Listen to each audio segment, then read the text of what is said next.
revenues on the digital side, whether it be direct to consumer or with a digital partner, and the revenues out of the remnant of the cable bundle, the smaller cable bundle, will be back to kind of 100% of where we are today in no more than 2 or 3 years. I really do believe that. That was Rob Manfred on a podcast earlier this year talking about the RSN situation with Alex and T-Bone on BK. Alex, we're going to talk about money now. And this has been the theme over the last couple of days. There's been a lot of talk about money and revenue and payroll and all of these things. And frankly, I can't wait for a time when we no longer have to talk about this, but we have one more day where we got to do it. Because just a little bit ago, there was an announcement in bankruptcy court, because of course, the exciting stuff. Diamond Sports, which is the parent company for Bally Sports, which operates Bally Sports Midwest, I get that right? They have decided, as of today, they will only be continuing their broadcasts for one major league team in 2025. Cardinals. The Atlanta Braves. Oh, what have they done? The other 11 major league teams, including the 9 that are still under contract with Diamond, will either have to negotiate a new contract with Diamond Sports, not happening, or go elsewhere and have their TV rights deals expire effectively with Bally Sports, and they'll have to figure out a new way to be able to broadcast their games. Now, there are 3 teams, Alex, that have already had this happen to them. It's the Rockies, it's the Padres, and it's the Diamondbacks, basically the NL West. Their Bally Sports products have all gone up by the wayside, and Major League Baseball has picked them up. Major League Baseball, their TV rights are now with them, and they broadcast through their production, effectively.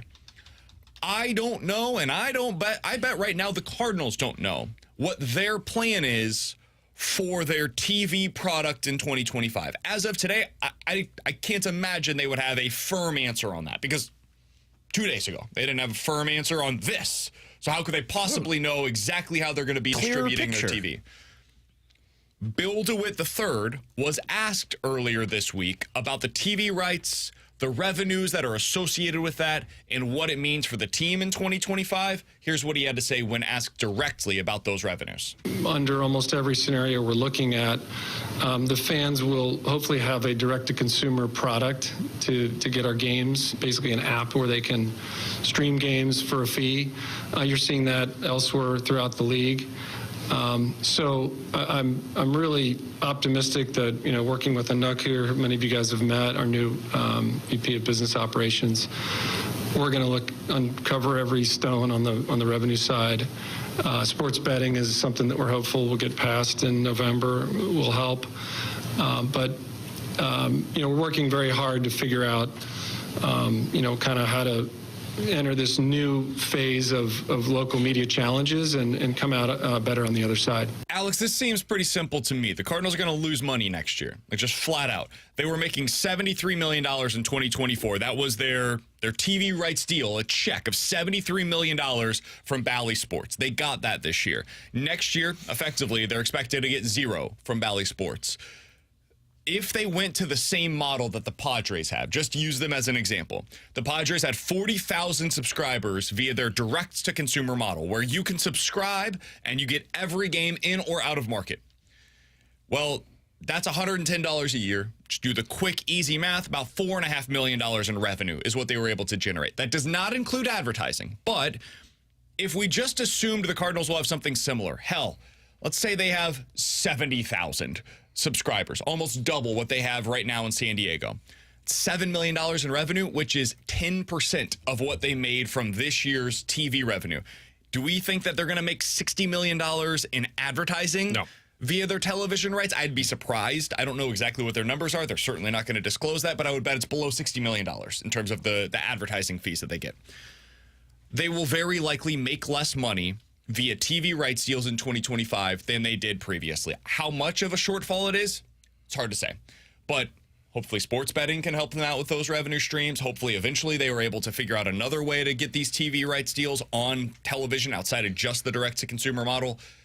Alex, what does this mean to you? I just said a lot. I tried to describe the situation so that way then we can discuss what's coming from this. But when you hear all of that and where things stand today for the Cardinals, it's obviously a very complex situation for them. What does it mean for you as a fan of the team, in your opinion? It gives me a clearer picture. Now, I wish the Cardinals would have just stated all of this 2 days ago when this press conference was taking place, but now it makes sense. I mean, you're talking about losing potentially $60 million in this spot on top of adding to your minor league system that you're trying to develop. That's a lot of money, which now brings us to the point that we talked yesterday.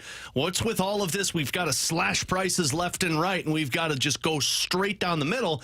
Now you know why. Because that check is not going to be coming to the Cardinals. It gives a clearer picture. I don't know if it makes people any happier. The part that I think I'm still questioning right now is, okay, so now this is out of the gray area. It's black and white. You don't have this check coming to you anymore. Now you've got to go a different direction. We're seeing a lot of different teams in different pro sports that are trying to do different avenues. If you're going to try and go that route, how are you planning on making up that money in the future? Because advertising, of course, is going to be a part of it. You're not bringing in that much money from it.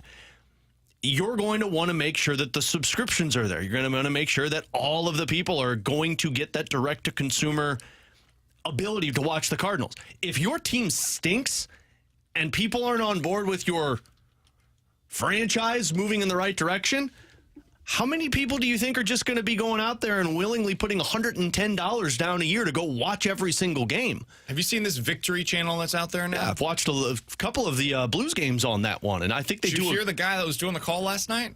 No, I didn't actually. Who was it? He was amazing. We got a text last night on our text line, 314-399-9646 is the Air Comfort Service text line. BK, you sound great on the Blues game right now. I didn't know you did the game last night. Didn't know you did the game last night. It's been a lifelong dream of mine to do Blues broadcasting. I was up in the broadcast booth, but I didn't see you there. It's weird, man. Alex was amazing last night. In all seriousness, shout out to him. If you didn't see the broadcast, didn't hear the broadcast last night, Alex did play-by-play. He was fantastic. I watched exactly one period of it, and he was outstanding. I wasn't good enough to get him for the second or third, was I? No, sir. There was a VP debate you last missed night. my gold call. And here we go again. I don't want to get political. Don't mean to get political, but I had other things that I was doing. You missed my goal call. I went back and listened. Don't worry. I saw it on Twitter. Thanks, buddy. Thanks, man. Is that another option, maybe? Like, locally, could the Cardinals do stuff on Victor? Locally, I don't know. yes, but you got to pay money for it. I don't. I've got a big shrug emoji as to how this is going to work for them. Yeah. I don't know. It used to be very simple as an organization. Like, this is the hard part about losing these RSNs. It was a great model for local sports organizations. Everything goes through them. They produce it. I sell the rights to them. And then I get this massive check that I have. And I just check. It clears every year. Like that. Mm-hmm. And then we can just keep on keeping on.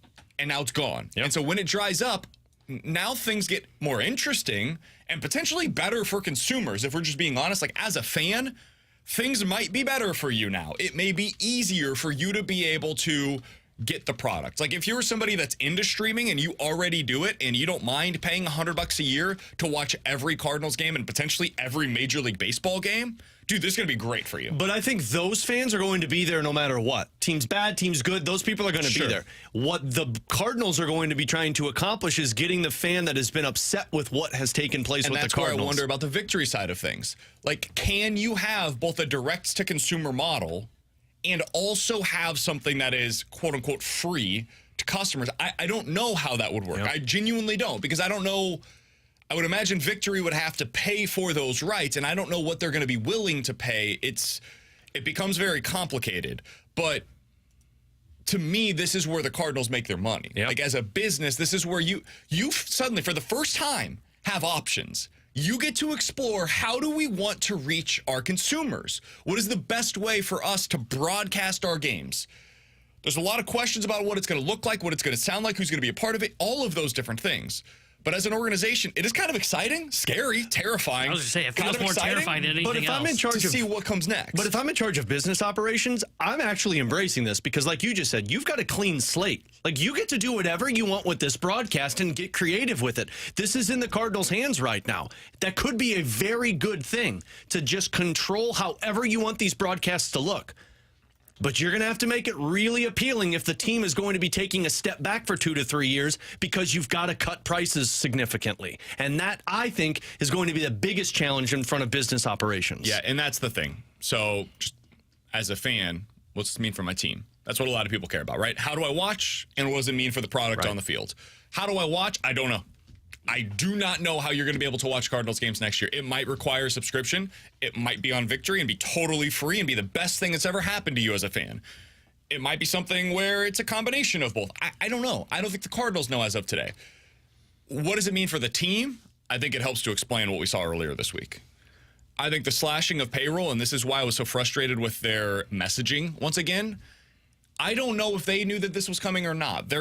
Major League Baseball's lawyer was in court today saying they had no idea this was coming. So maybe the Cardinals are as blindsided as their lawyer made it appear that they were. Or maybe they had a pretty good idea that in 2025 their broadcast would not be on Bally Sports Midwest. I bet you at some point they had a pretty good inkling of that. And if that was the case, why not just come say that, man? Why not just be like, hey, listen, it's not just uncertainty with our TV rights deal going into next year. It's a very strong likelihood we're not going to make as much as we did previously. Even if it's not zero, it's going to be much less than what it previously was. And so that's going to influence our decisions. We would like you guys to bear with us right now. We are going to tighten our belts a little bit.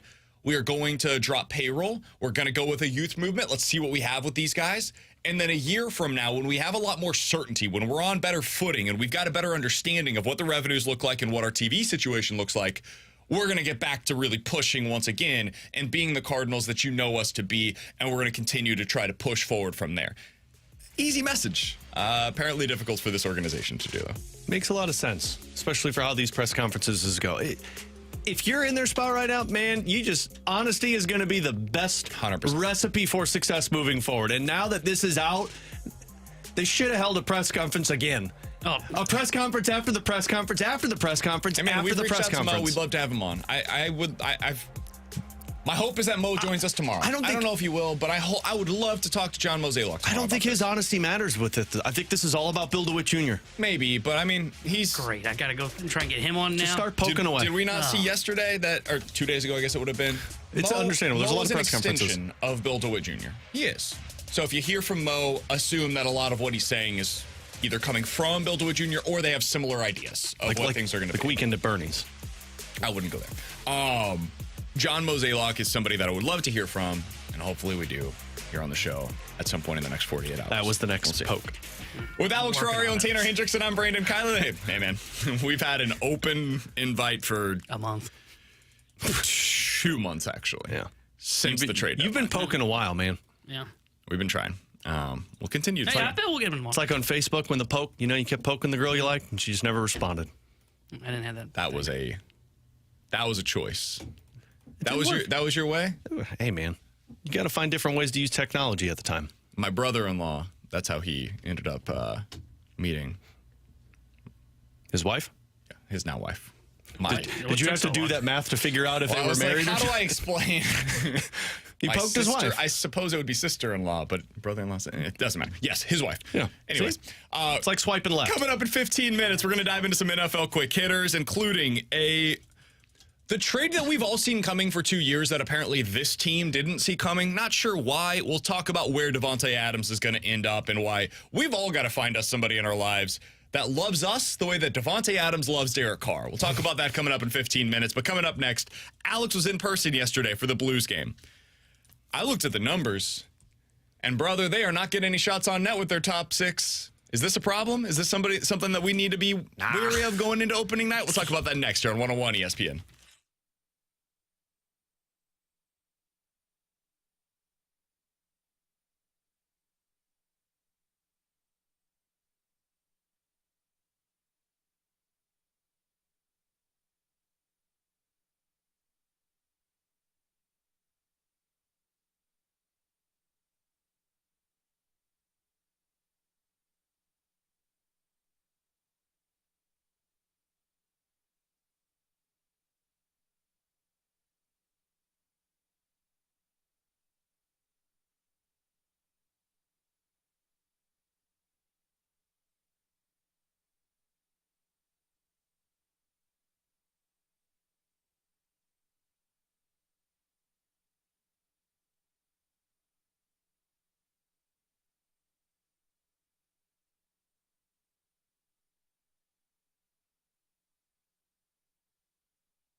Probably not great if your second line ends up broken up by the end of the game, and if that line contributes exactly 0 shots at 5-on-5.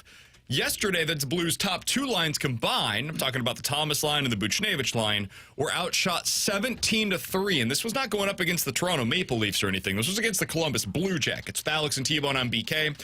Alex, the Blues' top 2 lines were really struggling in that game. By the end of it, it was Walker who was centering the Shin and Bolduc line. What do you make of this? How much should I make of this as a fan? It is preseason. You guys know my philosophy on this. NHL preseason, spring training, throw it all out for the most part. But we're getting close to the season. We're not too far away now. These are supposed to be your NHL lines going into opening night, and they have not looked particularly good. So how much should I be making of their struggles right now, Alex? I mean, it's something to keep an eye on because you can't overlook what Drew Bannister said. I think it was after the first preseason game. There's still a lot of bad habits from our roster that carried over from last season, and they're trying to shake it out. And Bannister was not pleased last night, the post-game press conference, very upset with how that roster played. It's so hard because for the first 4 preseason games, yes, you've seen some potential NHL lines, but overall, it's been a roster of AHL players, guys that are going back to juniors, and you finally got to what an NHL roster could look like, and that was last night against the Columbus Blue Jackets. And even that, you still didn't have one line, a Holloway, Foxa, and Joseph, that the Blues seemed to be pretty high on. You had a defensive core that had a couple of guys who might not even be on this roster. It's really difficult to get a flow for 60 minutes going when you've got a lot of guys who don't know if they're going to be here. And as Joey was talking last night on the broadcast, some of these line combinations, you're literally battling for a roster spot with the guy you're trying to set up to score a goal. So on one hand, it's very difficult to look at the offense and be like, hey, like they've scored 5 even strength goals in, 5 preseason games? But it's preseason. But I have been saying it all offseason, guys. And I think Lou Korak tweeted it last night. Your top 6, little concerning, more than concerning, because that's what it's going to look like. And it's multiple times they've been together. There were very little successful zone entries at 5-on-5 by those 2 lines. There were 0 opportunities to get to the front of the net. There were not a lot of forechecks. And beyond all of that, they played perimeter hockey. You are not going to be able to have success offensively if you have Thomas and Kyrou together and Pavel Buchnevich playing the center spot. I think you have the potential line construction of what could work, of Thomas and Neighbors and Buch, and I think you have a Kyrou who's worked well with Shen, and if you want to put Bolduc or Holloway there, who cares? But I don't see it working with Thomas and Kyrou as a pair, as a top line, because they like to play that rush hockey. And as a number 1 line, you are going to get exposed playing rush hockey. And there was not a lot of chemistry between Buch, Shen, and Bolduc last night. So, Lou Korak, you brought this up. He tweeted out, I've said this a million times, so here goes 1,000,001. Keep 18 and 25, Thomas and Kyrou, off the same line, period. But I'm not the coach, so it's just my opinion. I don't have the same issue with that, honestly, as I think many others do. I get the frustrations of it. It's mind-numbing to watch sometimes when it's rush, 1 chance back, rush, 1 chance back, rush, 1 chance back. It's incredibly frustrating to watch. I do think that they're so incredibly skilled, and I do think that when they're at their best, they can play off each other extremely well. I think Neighbors brings a little something to that line. That line I'm less worried about. I do understand, though, the frustrations with it. It's the second line to me that I have questions about. Dude, when your coach, a week from the start of the regular season, is breaking that line up in the 3rd period to put Nathan Walker, who I didn't even think a month ago was going to make the opening night roster, as your second line center with Shin and Bolduc to be able to get more out of them, and then he has Buch centering the 3rd line, that is problematic to me. And it speaks to what we've known from the beginning, Alex, or what we've actually believed from the beginning. Maybe not known. Pavel Buchnevich is not a second line center, man. And that's okay. It's not some it's not this scarlet letter on his resume that he can't be a second line center. He's an unbelievable winger.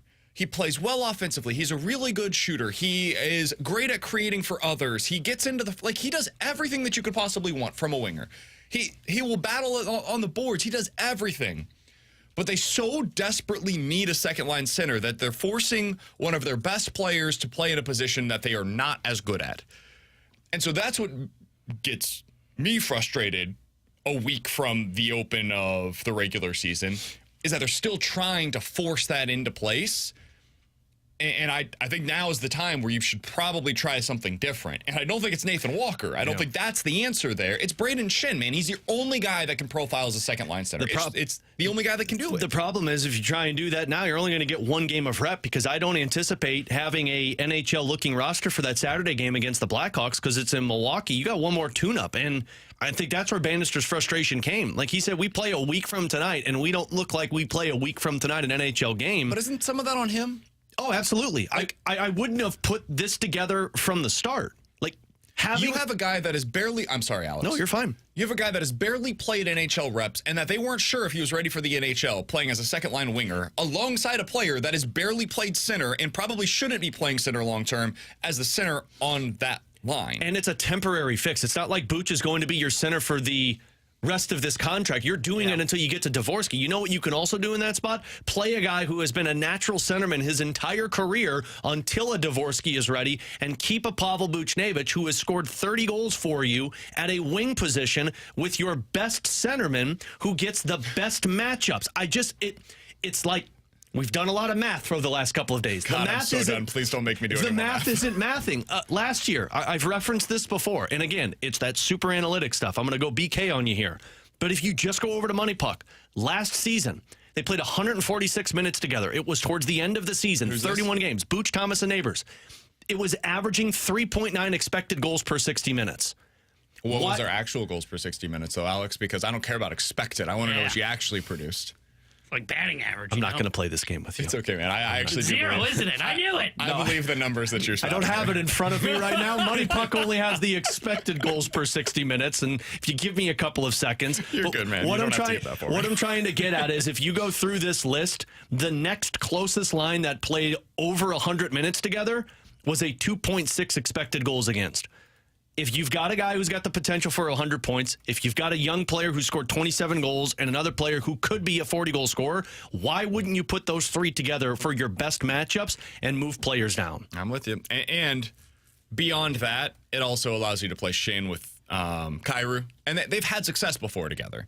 Is it an ideal scenario for your second line? Maybe not. But I'm not sure there is an ideal scenario for them. The ideal scenario, best case scenario for them, was that Dvorsky comes into camp and is like, whoa, okay, he's not only ready, he forced his hand, he has to be at the NHL level. It didn't happen. Again, not a scarlet letter. That's fine. He's like 20 years old. The surprise would have been if he was ready to be at the NHL level. He goes down to the AHL, get a little bit of seasoning, and let's see what it looks like for him later on this year. But for right now, you need something. You need somebody to be able to play on that second line as the center. It's not Pavel Buchnevich, in my opinion. I'd be pretty surprised if 10 games in, we're still talking about Buch as your second line center. Oh, I agree. Yeah. So if we're already there, The vibes are already not very good. Vibes are feeling good. I don't really understand the need to force this. By the way, I got the number for you. It's 11 goals in 31 games. That's what they scored together. What was the goals against? 7. So they outscored their opponents 11 to 7 in 31 games. And it was a 72.7% goal percentage when they played it together as a line. That'll play. I don't know what that means, but that sounds good. Me neither. Super analytics, but guess what? They scored a lot of goals. And that was a high percentage. We'll take it. But yet they're going to go off of this. Well, we have numbers that show us that there was a .600 winning percentage when Pavel Buchnevich was at the center position. Can I cook for us just a sec? Yeah. We'll Hold get on. to NFL quick hitters here in just a I moment. want to really criticize this team anyways, I want too. to turn and look at this one. When did Pavel Buchnevich play center for the Blues? Do you guys remember? I can go get my stat book if you like from It was down last the year. stretch, right? Yeah, I don't remember exactly when, but The Blues were playing better hockey down the stretch. Because Booch was at center. No, this Clearly. is that old, like, hey, you know what really works to win in the NFL? Run the football. When teams run the ball 30 times in a game, they win 70% of the time. Well, yeah. You know why they were running? Because they were winning. And so if I just told you, hey, when teams are up by 10 in the fourth quarter, they win 70% of the time. You'd be like, yeah, BK, that's the dumbest stat you've ever said on the radio. Of course. Why? When you're up by 10, you're more likely to win. Who could have seen that one? That's effectively the statistic that we're talking about here. Booch was at center when the Blues were playing better hockey. It wasn't a direct causation. Just correlate. He happened to be at that spot in the line. I can do that too right now if you'd like. Do you remember when the Blues, the year after they won the Stanley Cup and they were the best team in the Central Division?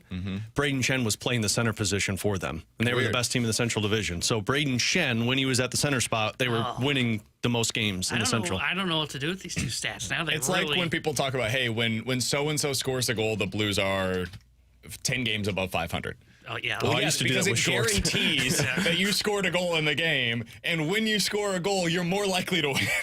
Yeah. Because it guarantees that you had at least one goal on the board at that point. Look, So, when Kasperi Kapanen and Alexander Texier have more combined goals than all three players on the first line and the second line, that's when you really need to start juggling some things up and figuring out what to do. So is it I fair for me to love panic? Pavel Buchnevich. You guys know he's one of my favorite players. I called him the best penalty killer I've ever seen on the Blues, right? You did, I Potentially remember. the best PK guy in team history. He I was plays there the for that. penalty kill like the power play. It's amazing. I love watching him. He's just not a center. And that's okay. Nothing wrong with that. Coming up next, a guy who really doesn't want to be in his current situation is trying his best to get out of it right now. Where's he going to end up? We'll tell you next year on 101 ESPN.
Terry Hendricks here at the Sports Center update driven by Johnny Londoff Chevrolet and Johnny Londoff Autoplex.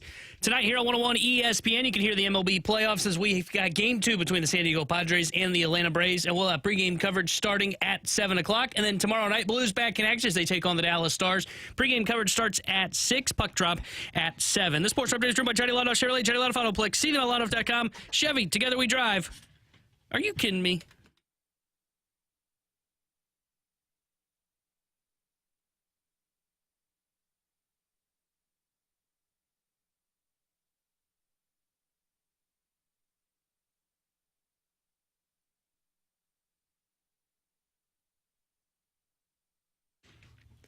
All right, let's dive into some NFL quick hitters with Alex and T-Bone. I'm BK. Alex, the big story in the NFL right now is that Davante Adams does not want to be in Las Vegas anymore. Who could have seen it coming? He doesn't want to play with Gardner Minshew anymore? I didn't pick up those vibes watching receiver this past offseason. Did you see Davante Adams? Who could have seen it coming, right, T-Bone? I know. I've got a guy who knows some stuff. He was the one that told me about Tom Brady and Aaron Rodgers. I told you guys over the weekend, Davante Adams is not actually hurt. He just wants out. And then the story came out this week. Davante Adams is ready to get out of Las Vegas. Call him BK. I think he's going to be a Insider Steeler. I think he's going to eventually be a Pittsburgh Steeler. I think that's where this ends up. Sorry, he's never played with Justin Fields, and he's only playing with a quarterback that he's friends with. The reports that are coming out right now, though, are that, hey, the Saints are pretty high up on his list. The Jets are pretty high up on his list. First of all, find you somebody in your life, Alex, that loves you the way that Davante Adams loves Derek Carr. T-Bone and I. Yeah. We're boys. Because it's becoming follow you increasingly anywhere. clear. Man, those guys have a brotherhood unlike anything that you'll see in the NFL. He's following him anywhere. Hey, you want to come to Las Vegas? I would love to. You want to come to New Orleans? I would love to. Let's make this work, buddy. I want to know what their college life was like. Apparently great. Yeah. Apparently they are, I will say, like, some of it is really admirable, the relationship that those two guys have, because, like, I joke, they clearly have a very close bond. I think that's really cool. Where do you think that Davante Adams ends up, Alex? Sorry, I got it in my head now just because it's pretty cool watching the receiver of just Davante loving on Derek Carr. I think it's going to be one of the Jets or the Saints. The question is going to be, are the Raiders going to send him where he wants to go?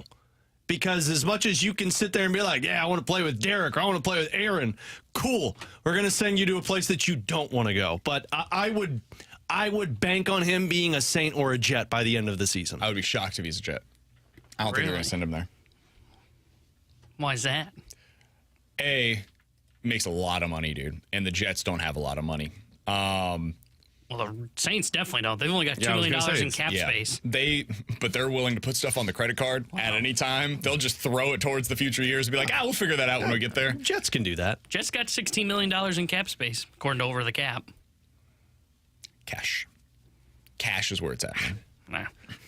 Nah. Cash money, maybe. I think he ends up with the Steelers.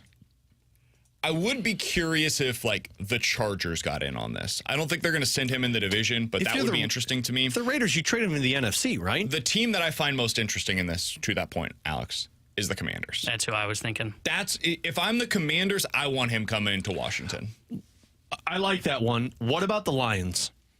Makes sense. I don't know what their cap space is, but you figure you've got Jamal Williams, you've got Jameson Williams, my apologies, and then you got plenty of cap space. Amon-Ra St. Brown. Like, they do. Yeah, they're at the fourth most. Why wouldn't you load up with one more piece for Jared I would love Goff? to see it. I think that'd be a great fit. That would be that would be a juggernaut in the NFC. Cardinals would be another one that I would find really interesting. What I'm about to say is going to really counteract with the Commanders' point. I don't want him going to a team that has the good vibes of the Detroit Lions, because I don't think he's a good teammate. I mean, watching receiver, he was basically me. It's not about the team. It's about me, and I want my numbers, and I want my dollar. Was he that way in Green Bay, though? Because I didn't feel like we ever heard that. Here's the thing. He got his targets in Green Bay. Yeah. And that's something I would be curious about with the Commanders system, because they throw the ball all around. Yeah. Like, Terry McLaurin's not getting these crazy targets right now. He's getting some, but it's not. He's like the only legit guy there. Yeah. And like, if they brought in Davante Adams, I'm not sure he just immediately comes in and gets 12 targets a game. I think he becomes a part of the offense and they utilize him in that way. And I don't know that he'd be thrilled about that. Same thing with Detroit. To your point, Tanner, I don't know that he immediately comes in and just like overtakes Amon-Ra St. Brown for targets. that's a pretty well-stocked receiver and target room. Like, Jahmyr Gibbs is going to get his. They're going to get Sam Laporta involved. Jamison Williams had, I think, 2 targets last week. And one of them went for a big gain, so you make it work. But, yeah, that's an interesting point that you make there. The Colts would be another one that's kind of interesting. I don't know that he would love playing with Anthony Richardson, who can't hit the broadside of the barn. Who cares about Anthony Richardson? You got to ask the real quarterback there, Joe Flacco. Yeah. I mean, Pittsburgh, he'd get his. He'd get his targets. Well, he would hate playing with Fields. Yeah, I mean, you want to see panic. Maybe not miss the broadside of the barn, but definitely panic while trying to throw it there. I don't know if there's an ideal landing spot. I don't for think him, there is, given what he wants and what is available right now out there. Yeah, I think if you're them, if you're him, do you go back to the Packers? That certainly is not the offense you want to go to. Yeah, I guess that's true. Yeah. If you want to get all the targets, I don't know week to week as a fantasy player who's getting the targets there. Jordan Love just decides to heave the ball wherever he wants. Yeah, it's great. No, it's not great, man. It's not great when you have a couple of those wide receivers. We'll give him Jordan targets. Love? Probably. They need a better quarterback. Yeah. He'll get the targets with the Chiefs. I can promise you that. They need somebody. Yeah, so what's up with the report of he is not going to the Chiefs? They're not going to trade him. Yeah, and they don't have a ton of cap space either. Yeah, they could make it work. That's the thing with the cap space right now is if you want to make somebody something happen, signs a signing bonus or something. Yeah, you could just convert base salary to bonus. You can make it work. But if the Chiefs are going to make a move, it's going to be for Christian Kirk, Amari Cooper, somebody in that vein. I don't think it's going to be for Devontae Adams. I'll take Amari Cooper. They'll take Amari Cooper. All right, I think we determined is Devontae Adams is going to be the Raiders. He's going to be a Raider. Miserable. He's going to be a Steeler. I don't think so. I don't think that will work out. Okay. But I mean, I'm not questioning that he won't go to the Steelers. I think he's going to be a Steeler. Oh yeah, okay. Insider Pretty Ricky BK over here. I just think he's going to be a Steeler. Why didn't you just open the segment that way and say, "Hey, he's going to be a Steeler"? We would have moved on. Vault this one. Just remember when you tell your buddies that he was going to be a Steeler, remember where you heard that first. It was right here on 101 ESPN. And remember, T-Bone said it won't work. And I'm not telling you he's going to be a great fit. That's the part that I think matters the most. All right, next thing up here. Worst coaching job this year, guys. Jaguars or the Jets? 2 teams that we had just talked about. One, Christian Kirk, I think is going to be made available at the deadline. The Jets, potentially a landing spot for Devontae Adams. Who has done a worse job of coaching this year? Ooh, I would say the Jets, because I didn't think there were a whole lot of aspirations for the Jaguars this year. I think everybody was like, oh, the Jets are going to be a team that could contend for the Super Bowl. That offense is embarrassing, and Aaron Rodgers looks angry every time he steps onto the field. So I would say the Jets. See, I originally was leaning Jets last night when I read this when we were preparing for the show, but now I'm going Jaguars. I think the Jets are just a terrible spot because of Aaron Rodgers. Aaron Rodgers is just a miserable human being, as BK's brought up multiple times on the show. He and Robert Saleh, though, they're not boys. If you're Robert Saleh, how are you supposed to coach that? If you're Robert Saleh, how are you supposed to coach that team when Aaron Rodgers basically belittles the head coach and is the guy that's, let's be honest, running the organization? The guy that's doing a terrible job is Doug Peterson. I mean, they should be better than what they are. I'm not telling you that they're a playoff team and that they've got a great roster. They're at least a 7-win team, and right now they look like a 3-win team. He's got to figure things out with their franchise quarterback they just paid in Trevor Lawrence. He's doing an awful job in Jacksonville that there's already talk that Bill Belichick might go and take his job. So for me, it's Doug Peterson's been the worst head coach in football this season. All right, so here are some teams that are currently above 500. The Steelers, the Vikings, the Seahawks, the Bucks, Commanders, and Lions. Their quarterbacks are as follows. Oh, this is going to be quite the list. Justin Fields, Sam Darnold, Geno Smith, Baker Mayfield, Jaden Daniels, a rookie, and Jared Goff. Are we watching a rerun of the 2017 season, I believe it was, when we had the Jaguars and Tom Brady, Patriots got there, on one side of things, and then we had Matt Ryan and the Falcons against, I believe it was the Eagles with Nick Foles at the helm? Is that what we're witnessing this year? It's just like a weird year that we get to the end and we're like, those are the quarterback matchups that we're about to see? Like a reset kind of a year? I mean, are you talking like the final 4 teams? I mean, right now, some of the best teams in the league have also Rans as their starting quarterbacks. Do you think that that's going to be the case at the end of the year, or is this just an early season? I think it's an early season abnormality, and eventually by the end of the year, we're going to get back to it's going to be Patrick Mahomes, it's going to be Josh Allen, it's going to be the best quarterbacks that end up there at the end. Bingo. I think one of these teams that you just listed off are going to be there in the Final Four, and I'm still going to stick to the Lions with Jared Goff. But other than that, I think Mahomes is going to be there. I think one of Allen or Lamar Jackson are going to be there. And then, frankly, I would still put money in the 49ers being there. Like, if 49ers are dealing with their injuries, who knows what's going to happen there. But I'm sorry. I'm just, as great as it's looked, I'm not going to put any stock into Sam Darnold. Geno Smith is also kind of playing this YOLO offense right now where you heave it up and something happens. He gets like 300 and something yards every game, but one touchdown. And the Steelers are living off of their defense. And the Commanders are a fun story, but I don't think they're going to be the ones coming out of the NFC this season. Yeah, for now, I think it's an abnormality, whatever the word is. I don't. I think you're going to see. No, I want to get to my Try point. it again. Time out. Throwing a flag. This is challenge flag. Abnormality. Abnormality. What did you say? Abnormality. There you go.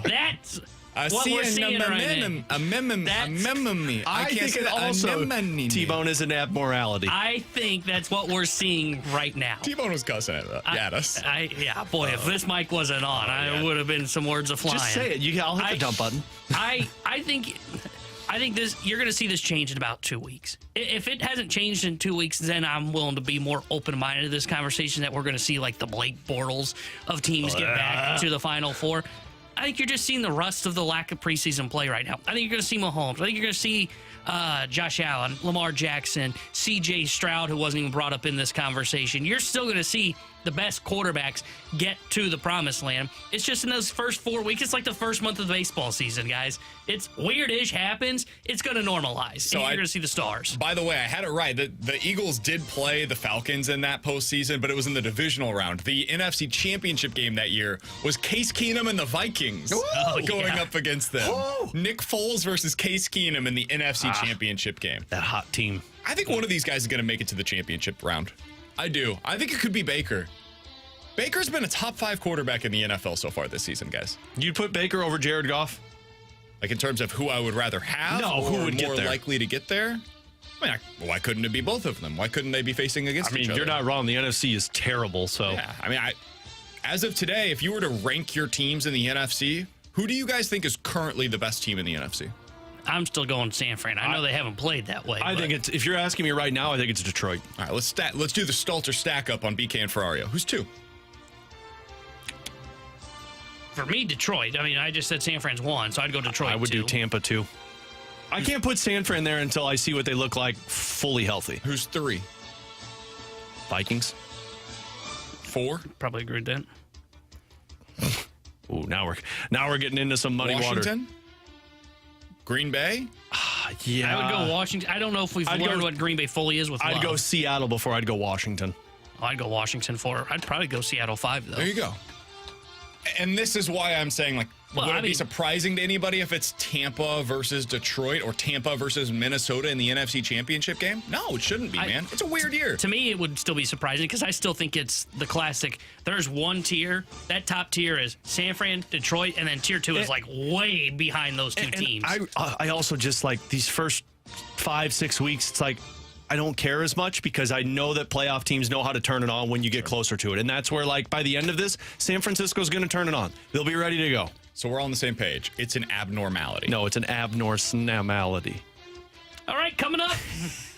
T-Von, I love you, Questions man. and answers coming up on the I'll other follow side. you wherever you go. If you want to, I don't know if I want you anymore. If you want to lean into that word, I'm in. Devontae would have never done that to Derek Carr. Oh, he absolutely would have. Have you seen his Taco Bell commercials? He absolutely would have. No. Coming up next, questions and answers here on 101 ESPN.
314-399-9646 is the Air Comfort Service text line for questions and answers. If you guys have any questions, get them in right now on the Air Comfort Service text line.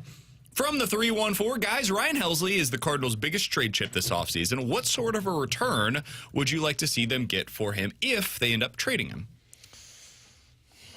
I mean, Cole Reagans.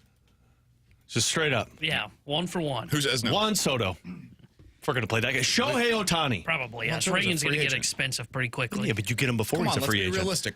Let's be Reagans. realistic. Shohei Ohtani.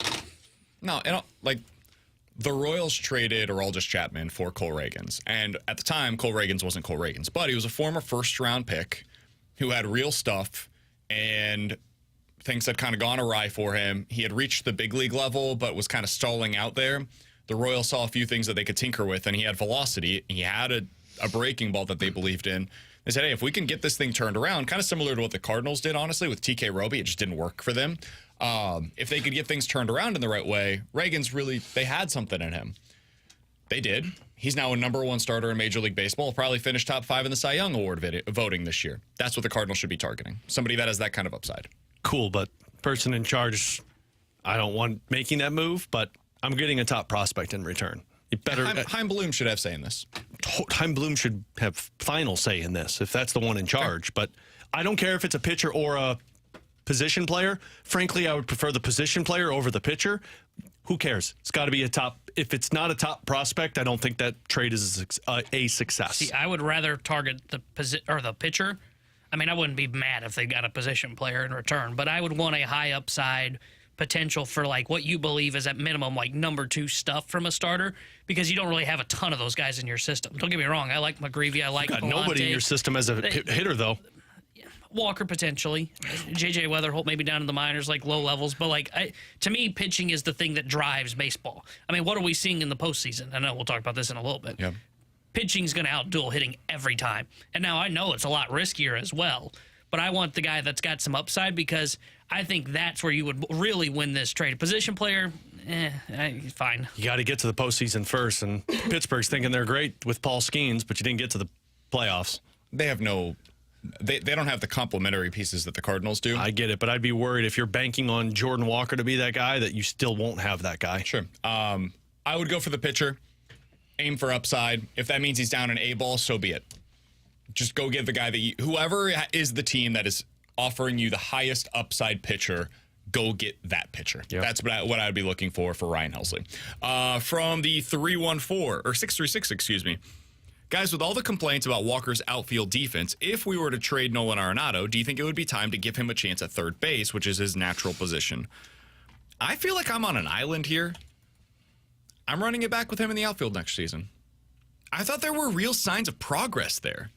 And then at the end of the year, there were some weird misplays, and I understand that, but he's got a cannon of an arm in the outfield, which matters.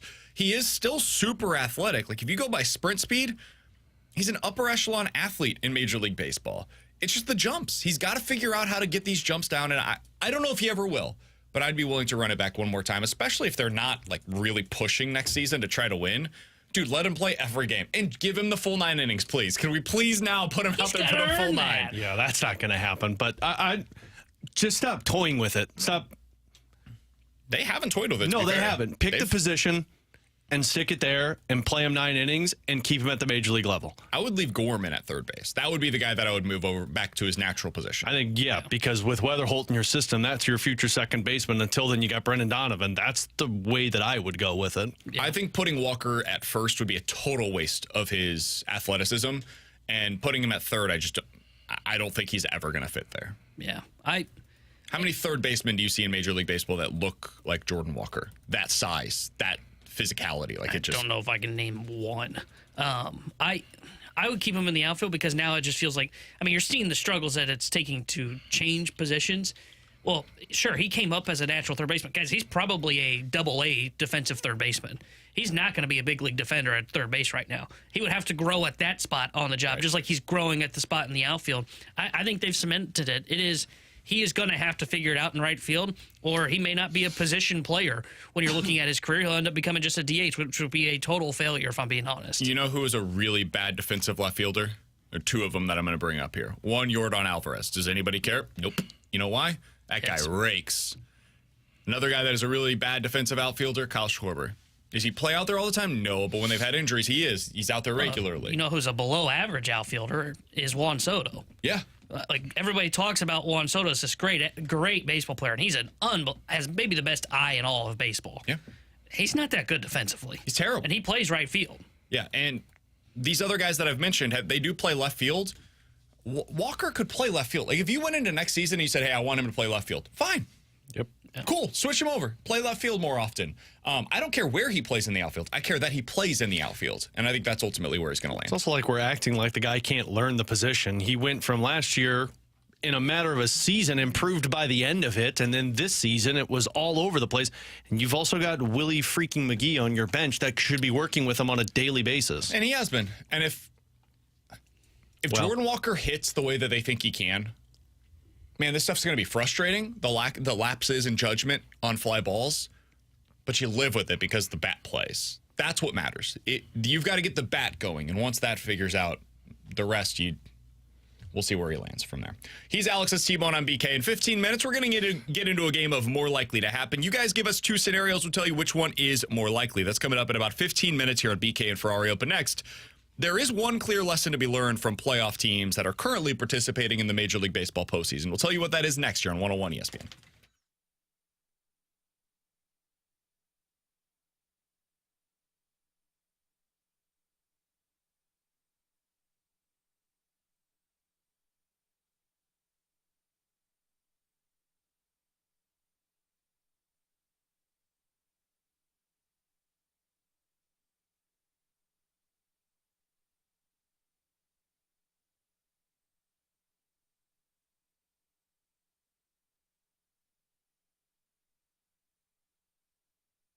Alex Ferrario here to talk about my friends at Classic Air Care. If you're in the market for an HVAC system, now is the time to call Classic Air Care. Look, one, you gotten out of that blistering heat, and you don't have to worry about it as much as you would when it's 110 degrees outside. But if it's an older unit and you need an upgrade, you need to take advantage of this now before the first of the new year, because Classic Air Care is telling me that with government regulations on the new HVAC system, the freezant that they use for the HVAC system is going to cost 10% higher than what it is right now, which is going to make that HVAC system more expensive. But if you get it before January 1st, you still get the price before those government regulations go into play. And there's financing options over at Classic Air Care. I loved using them because when ours went out a couple of months ago, had them come out, walked us through kind of the entire process of getting a new HVAC system. Super simple. And on top of it, you got the knowledgeable technicians that come out and are straight honest with you. Give them a call today, or you can schedule online. Make sure you check out that maintenance agreement for your current HVAC system. Call them Classic Air Care, or online. Tell them Alex Ferrario sent you, classicaircare.com.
With Alex and T-Bone on BK, you got BK and Ferrario here on 101 ESPN. Alex, as I was watching the games yesterday, I thought to myself, man, these teams all seem to have a superstar. They've all got a superstar. So I went through it and I was like, am I missing something? Are there teams that are still in the postseason that are kind of constructed the way that the Cardinals are, where, it's a guy that if you squint, you could see how they become that? Well, the Houston Astros have Yordan Alvarez, and you could go beyond that if you want to. They've got a litany of them, including Kyle Tucker, who T-Bone still doesn't believe in. Not a superstar. Whatever. Ridiculous. The Royals have Bobby Witt Jr., Abnormality. who's one of the best young stars in the game. The Orioles have Gunnar Henderson. The Mets have Francisco Lindor. The Brewers have Willie Adames and Jackson Chourio, who in the second half of the season basically became a superstar. The Braves have Austin Riley and Ozzie Albies and Ronald Acuna Jr. whenever he's healthy.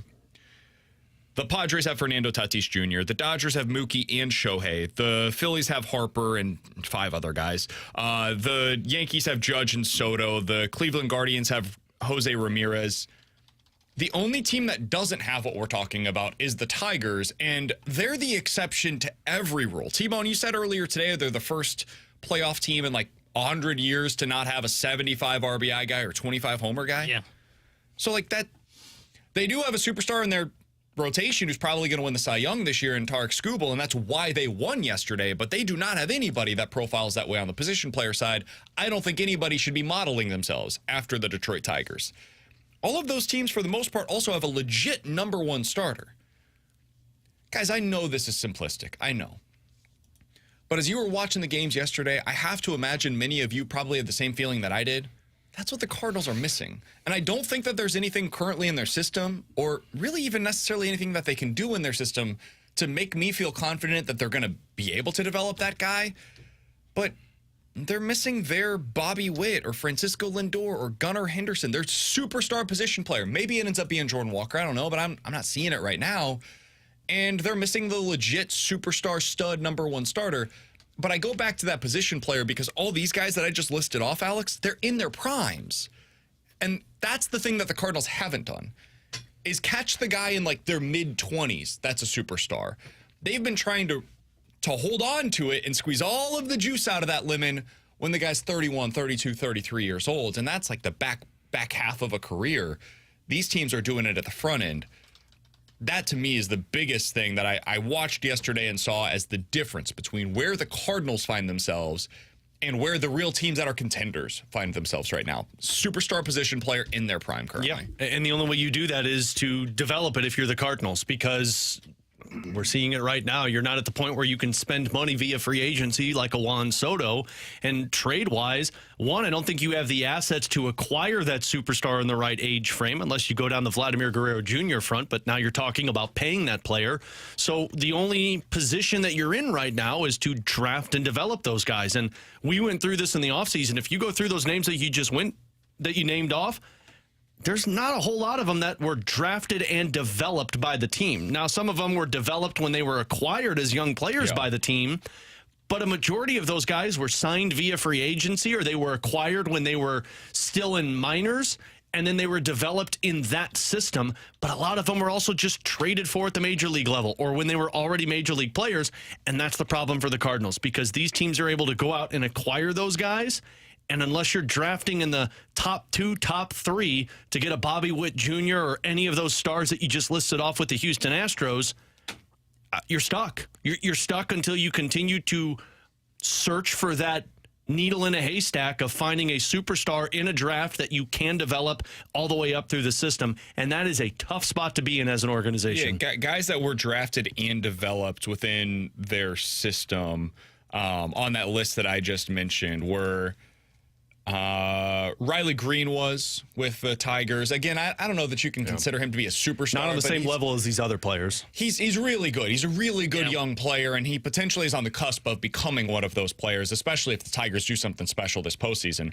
Bobby Witt Jr., Gunnar Henderson, Jackson Chourio, Austin Riley was that guy.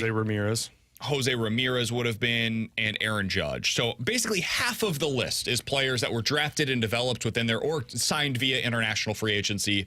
But many of these guys were acquired early on in their careers. Like Yordan Alvarez was not drafted and developed within the organization, but he was acquired very early in his career and basically came up through the Astros system. So it's not as if he was a fully foreign version of himself and then the Astros went out and traded for him when he was 28 years old, right? Same thing would be true for Fernando Tatis Jr. Acquired when he was still very young, and when he made his debut, he did so with the Padres. And the reason why I bring that up is because that's what the Cardinals have been missing. They've been missing acquiring the player that is either at the front end of their careers or a guy that they traded for that came through their system, kind of Tyler O'Neely, that style of acquisition where you get them, they've gone through another system, they're pretty close to being at the major league level, and then boom, they hit the ground running with your organization. That's what the Cardinals are missing right now, and that's this offseason what I would be looking to acquire for Ryan Helsley or in any of these trades that you're flipping some of your big-time assets at the major league level for is, can we get a high upside piece? Maybe this guy never sees the major leagues. That's fine. Let's look for tools. Let's look for a guy that we can dream on where it's like, hey, man, this guy has 80 grade power.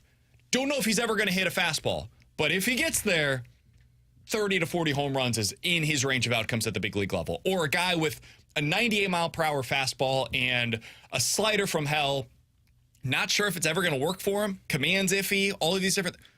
But if it does, he could be a #1 starter at the major league level. Those are the kinds of players that the Cardinals have not been betting on, that it's time to start betting on more. They can find these supplementary pieces. They really lack those star level talents currently at the major league level and in their system. And that's why, for me, you have to win that Helsley trade. Helsley or Sonny Gray, whichever one it is that ends up getting you that piece. But that's I know technically Chaim Bloom's not the ultimate decision maker. I mean, he's going to be involved in the decision making this offseason. Year one of essentially 6 for him. It starts this year for Chaim Bloom. The beginning of the Chaim Bloom era starts with these trades, and he's got to try at minimum to have a wash in these deals. He can't lose these deals like he lost the Mookie Betts trade. You know, and look, that's a hard trade to win or even come out in the wash. And when he traded Mookie Betts to the LA Dodgers, he lost, and he lost significantly. And that's what you can't have happen if you're the Cardinals, because you're right. This is where they should try and get those guys. Trade for them, get them into the system, and maybe they're up in a year or two, and you get them in the Helsley deal or the Sonny Gray deal where there's going to be actual value and teams are actually going to give up significant prospects for them. But the other thing, too, seeing this and having our conversation about it, we've talked about it the last 2 days. I mean, it's just not the Cardinals selling this idea of player development. That's what we've got to get back to. This is their formula has been what the Juan Soto trade was. No, not so much that he's a rental, but hey, there's a guy that a team is ready to move on from, a distress. I don't know if we'd call him a distressed asset, but something that somebody's wanting to move on from because they're not going to pay him. That's where the Cardinals swoop in. They trade the pieces that they actually do develop, which is the supplementary pieces, and they go out and get their superstar. They can't abandon that model. But typically that superstar they go get isn't 25, 26 years old. They get a guy who's 31. Once upon a time, they went out and acquired those guys, but not anymore. Man, not like at 25. I mean, even Jim Edmonds was 30 years old when they acquired him. I don't know how old Scott Rowland was, but I'm not saying that they weren't in the prime of their careers, but it's not like you've got a good 8 years of that player. You get maybe 4 or 5 years, and you have to strike it hot fast before it falls out, kind of like what Goldie and Arenado was. Matt Holliday was 29 when they acquired him. Scott Rowland was 27 when they acquired him. So he was the youngest one. You look back, Jason Hayward was, 25 when they acquired him? Now, he obviously didn't end up staying here, but they tried to bet young. You look at what they tried to do with the Marcell Ozuna trade. I think he was like 26, something like that, 26, 27 when they acquired him. So they've tried to do this with guys, and when it hits really well for them. They've missed. Yeah, Marcell Ozuna's 27 years old when they acquired him via trade with the Miami Marlins as well. Go out there and, we've brought up his name. They're not going to do this offseason, but the equivalent next year. I would like to see him do it this offseason, but they won't. If Vlad Guerrero Jr. became available this offseason, the Cardinals should absolutely be involved in those discussions. They won't, but he's 25 years old. You could bet on him. He's going to be 26 years old, final year of his deal, sign him to a long-term extension, and boom, there's your superstar. He's just in place for the next decade. You don't have to worry about it for the next 10 years now, or at least the next 6 years now, where he's in his prime. They've left themselves almost no margin for error with some of these moves that they've made in the past. Arenado was probably the closest thing to this, but now he's aged out. He aged out earlier than we expected him to, but Goldie was 31 whenever they acquired him, and then it went quick. So that's what the Cardinals are missing, is that in their prime superstar. I know that's an easy thing to say. It's much harder to go out there and acquire, but this is what they should be canvassing the league for this offseason is who can we bet on? Who do we think, and they've missed on this in the past, who do we think we're right about that their organization isn't valuing enough? Who can we go get that becomes for us what Randy Arozarena was for the Tampa Bay Rays? You know, who could we go get in our rotation that became Sandy Alcantara for the Miami Marlins or that became Zach Gallen for the Arizona Diamondbacks? How do we get that guy in our system and bet on them when they're young so then they become cost-controlled pieces? Like Vlad Guerrero Jr. might honestly be too late. Yeah, well, I was just going to say. You already saw it. The one that might be the guy, which, I mean, is Luis Robert, but even that. That's too late too, though. Yeah, I guess he's 27. And what I'm saying is, like, who's the guy that has reached the big leagues briefly that showed a little something when they got there, but maybe their organization isn't as high on as like you are? The guy we're probably talking about, I can't remember his name. He's in the Tigers system. Their first baseman that hit like 24, hit like 30 home runs. Torkelson, that's his name. That's probably the guy. Now, I'm not saying that he's the target. Player. That's the kind of player we're talking about that came up, had a flash at the major league level, and then this year it looks like he's now a distressed asset. That's the guy we're talking about. Our text line makes a fair point. Guys, what you're describing is Nolan Gorman. Yeah. Go see what you have in him. Next year should be the year to find out. You know, like you have real potential with a Nolan Gorman. And it's why all of us were so hesitant to trade him last offseason. And now you get to find out. Next year is the year that you go in. Gorman is that guy. Wynn is that guy. These are the kinds of tools that we're talking about, though. Like, Wynn has the cannon of an arm at shortstop that makes him a premium asset at that position defensively. Jordan Walker has the arm, the speed, the athleticism, the power, and potentially the contact that allow you to dream on what his upside is. That's why we've said all along, that's the one guy really that has not just all-star caliber potential, but like could get into MVP conversations because he could be somebody that hits for average and power simultaneously. Oh, the 618's right. Corbin Carroll's the guy. Go get him. Let's see what it looks like. Who says no? I would hope. I'm trying to imagine like what the Cardinals would have to include in a conversation like that. Just pick whatever you want from our minor league system. Walker, Donovan, Nootbaar, Gorman, Hintz. Keep going. Keep going. And keep going. Keep going. Quinn Matthews. Probably another one. JJ Weatherholt. All right. Now you're talking. And even Arizona's like, yeah, we're good. Yeah, Arizona's probably just like, we're not doing it because he's got a contract. This is a stupid phone call, so sorry. They'll trade you Montgomery, though. Yeah, they'd be happy to give up on Montgomery. All right, our ace. Coming up next, 314-399-9646 is the Air Comfort Service text line. You give us two scenarios, we'll tell you which one's more likely to happen here on 101 ESPN.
All right, we got an audible because the Blues agreed with Alex's assessment.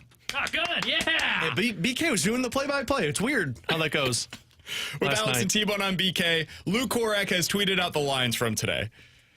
And boy, howdy, did they switch it up. Yeah, they did. Your top line today at practice, morning skate, coming off of a disastrous performance last night in the third to final preseason game. They've got 1 week prior to the start of the regular season. Bannister slashed these lines like the Cardinals are slashing prices. Man, you were so close to nailing that. Payroll. You were said payroll, so you were close. right on. I mean, it was quick. It was like ready to go. It's hard because slashing prices is the common phrase. It's weird to say slashing payroll. But I'll give myself an out. right. I'll give myself an I out. mean, you were right there. Oh, you know so what? Close. You know what? Just shut up and read the lines. All right, so the Time lines for the line today. game. Oh, God, where's that at? You guys want to play Guess the Guess the Lines, a game that we haven't done in Lines. 4 years here on Is BK it still and in the Ferrario? system? Find it. Your top line. Holloway with Thomas and Neighbors. Okay. So they did indeed break up Thomas and Kyrou, and it has yet to be the start of the regular season. And if we could just stop this Booch at the center position, that should be Booch's spot. Well, hold on. Texier is on your second line today. Which, by the way, I don't mind. I know you guys didn't see the front defense. Like, Texier was the best player on the ice last night. Yeah, Which I don't know if that's a good thing or a bad thing. He was everywhere. I'm just going to play the odds and say he might have like only one more game of those this year. He's played 2 games. Bolduc's played 3, and I'd say in both games, Texier has been better than Bolduc. Fine. I don't think it's a good situation if he's on your second line.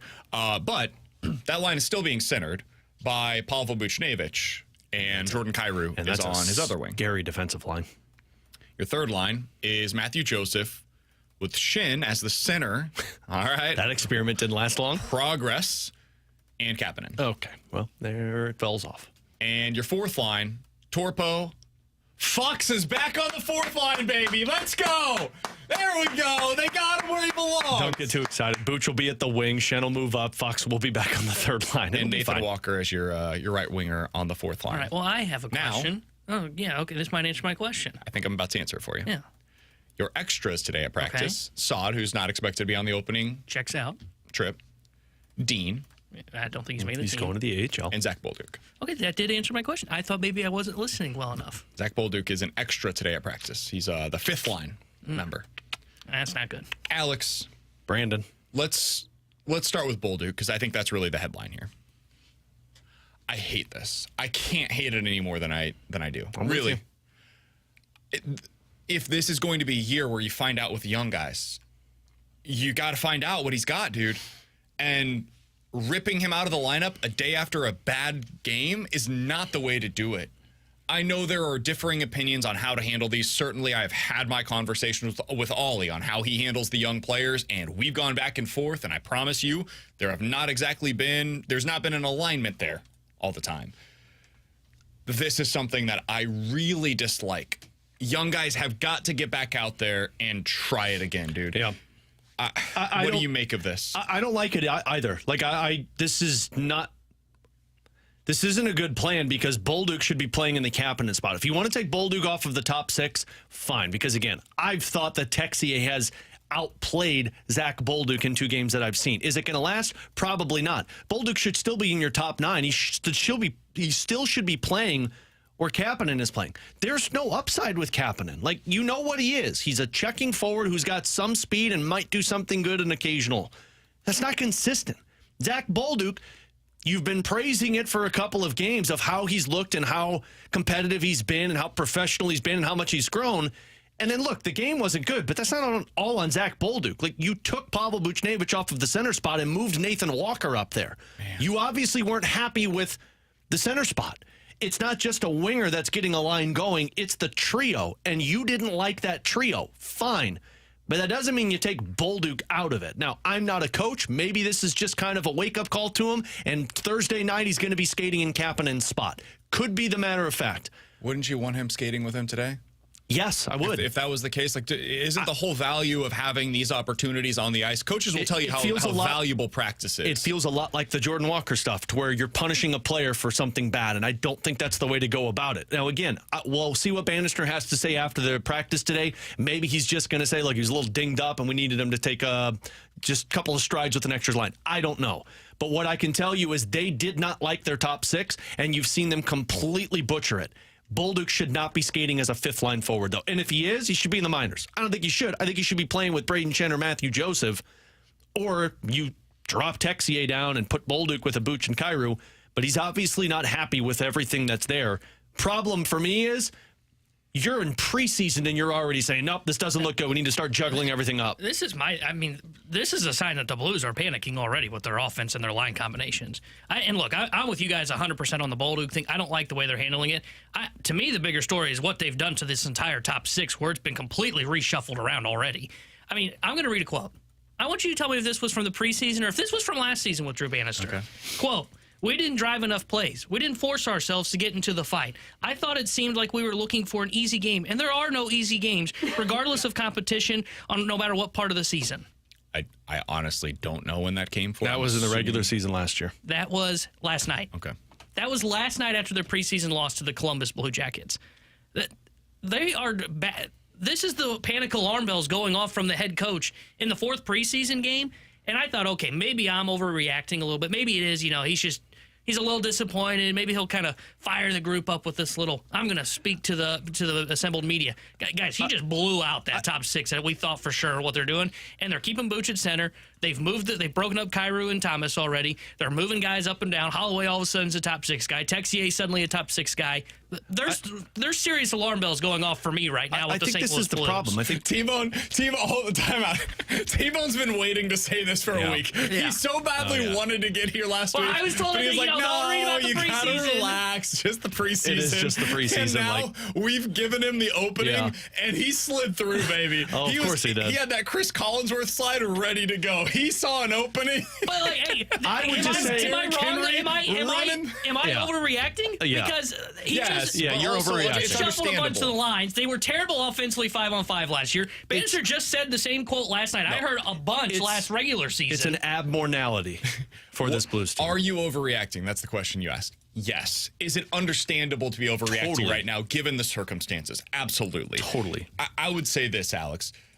I think that spot that Kapanen is currently holding down will eventually be Brandon Saad. I agree. And I do wonder if what we're seeing here, and again, we'll find out. We'll hear from Drew Bannister after practice today, and hopefully he gives us a little bit of insight on this. But I do wonder if what we're seeing here is they basically came to a realization last night. Bolduc needs a little bit more reps. Bolduc's not ready. Mm-hmm. We need to get him back down in the AHL. And they're just going to run with these 14 forwards for the majority of the season. And that goes back to the asset management, too, to where it's like, look, we might need to keep some of the depth at forward. This guy needs a few more reps down in the minors. And who knows? Maybe he's there later. But what I will say is, and again, I don't think you're off base a lot, T-Bone. I don't think it's time to panic because it is still preseason and you're still trying to find some line chemistry with 4 new faces in your top 9. I know, I'm going to be happy in 10 games when we're talking about their 5-on-5 offense being bad. The problem here is you're trying to make a center work that's not a center.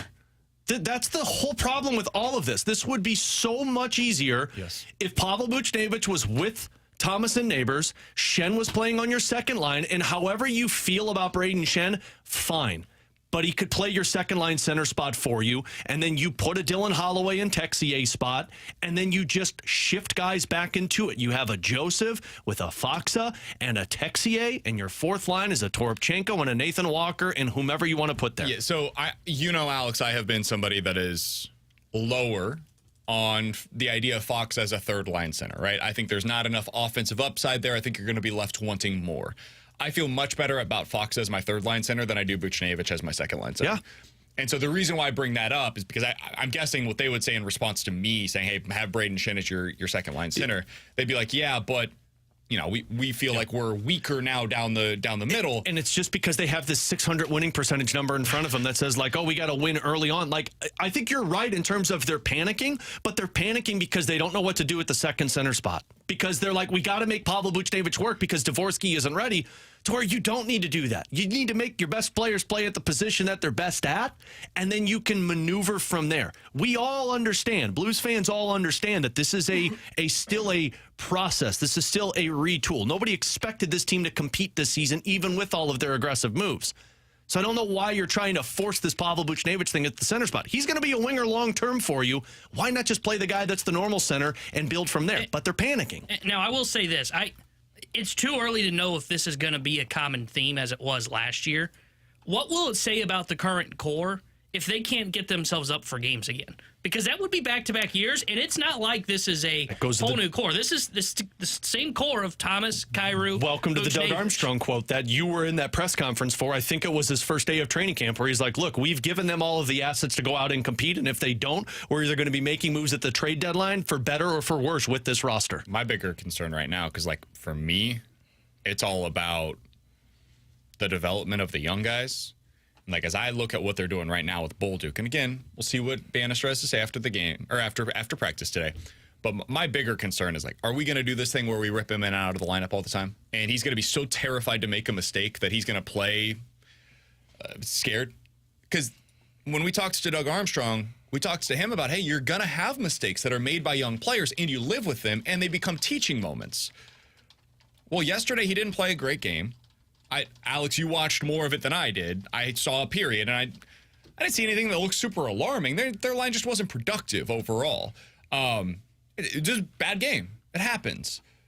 My reaction to that would not be, we'll take him out of the lineup, put him down in the AHL. My reaction to that would be, get him back out there. Let's see what it looks like the next time. Let's teach off of it. Unless you've been feeling trends towards, like, oh, man, he just doesn't. But previously, everything that we had heard from the team about Bolduc, and this is from the coaching staff and the president, like, everybody is, hey, man, he's having a really good camp. He's showing us some stuff. It looks like he's worked on his ability without the puck, like all of these different things.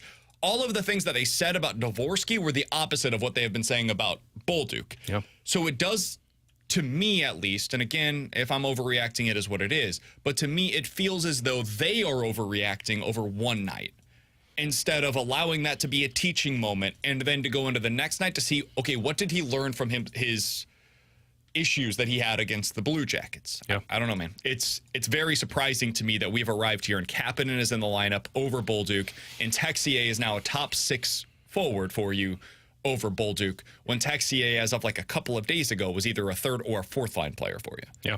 That feels like a bit of an overreaction. Like, T-Bone asked, am I overreacting? And I said, yes. I think the Blues are also overreacting here. I think Bannister is overreacting. I think they're overreacting because they're panicking about the center spot. I think if you had a center spot that you could just put there, it makes everything else flow a lot easier. Nobody's out playing out of position in that spot. But because you have to fill that second line center spot in their eyes, everyone's playing a lineup that they shouldn't be. We were going to do more likely to happen here, but we had to discuss the Blues lines that they had changed up earlier today down at practice. So we wanted to react to the breaking news on that. We will get to more likely to happen coming up next here on 101 ESPN.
Terry Hendrickson here at the Sports Center update driven by Johnny Londoff Chevrolet and Johnny Londoff Autoplex. Game 2 of the Wild Card Series is today across Major League Baseball, and tonight here on 101 ESPN, you can hear the Padres versus the Braves. We'll have pregame coverage starting at 7 o'clock, and then tomorrow night, Blues back in action as they take on the Dallas Stars. We'll have pregame coverage starting at 6 o'clock with puck drop at 7. The Sports Center update is driven by Johnny Londoff Chevrolet and Johnny Londoff Autoplex. See them at londoff.com. Chevy, together we drive.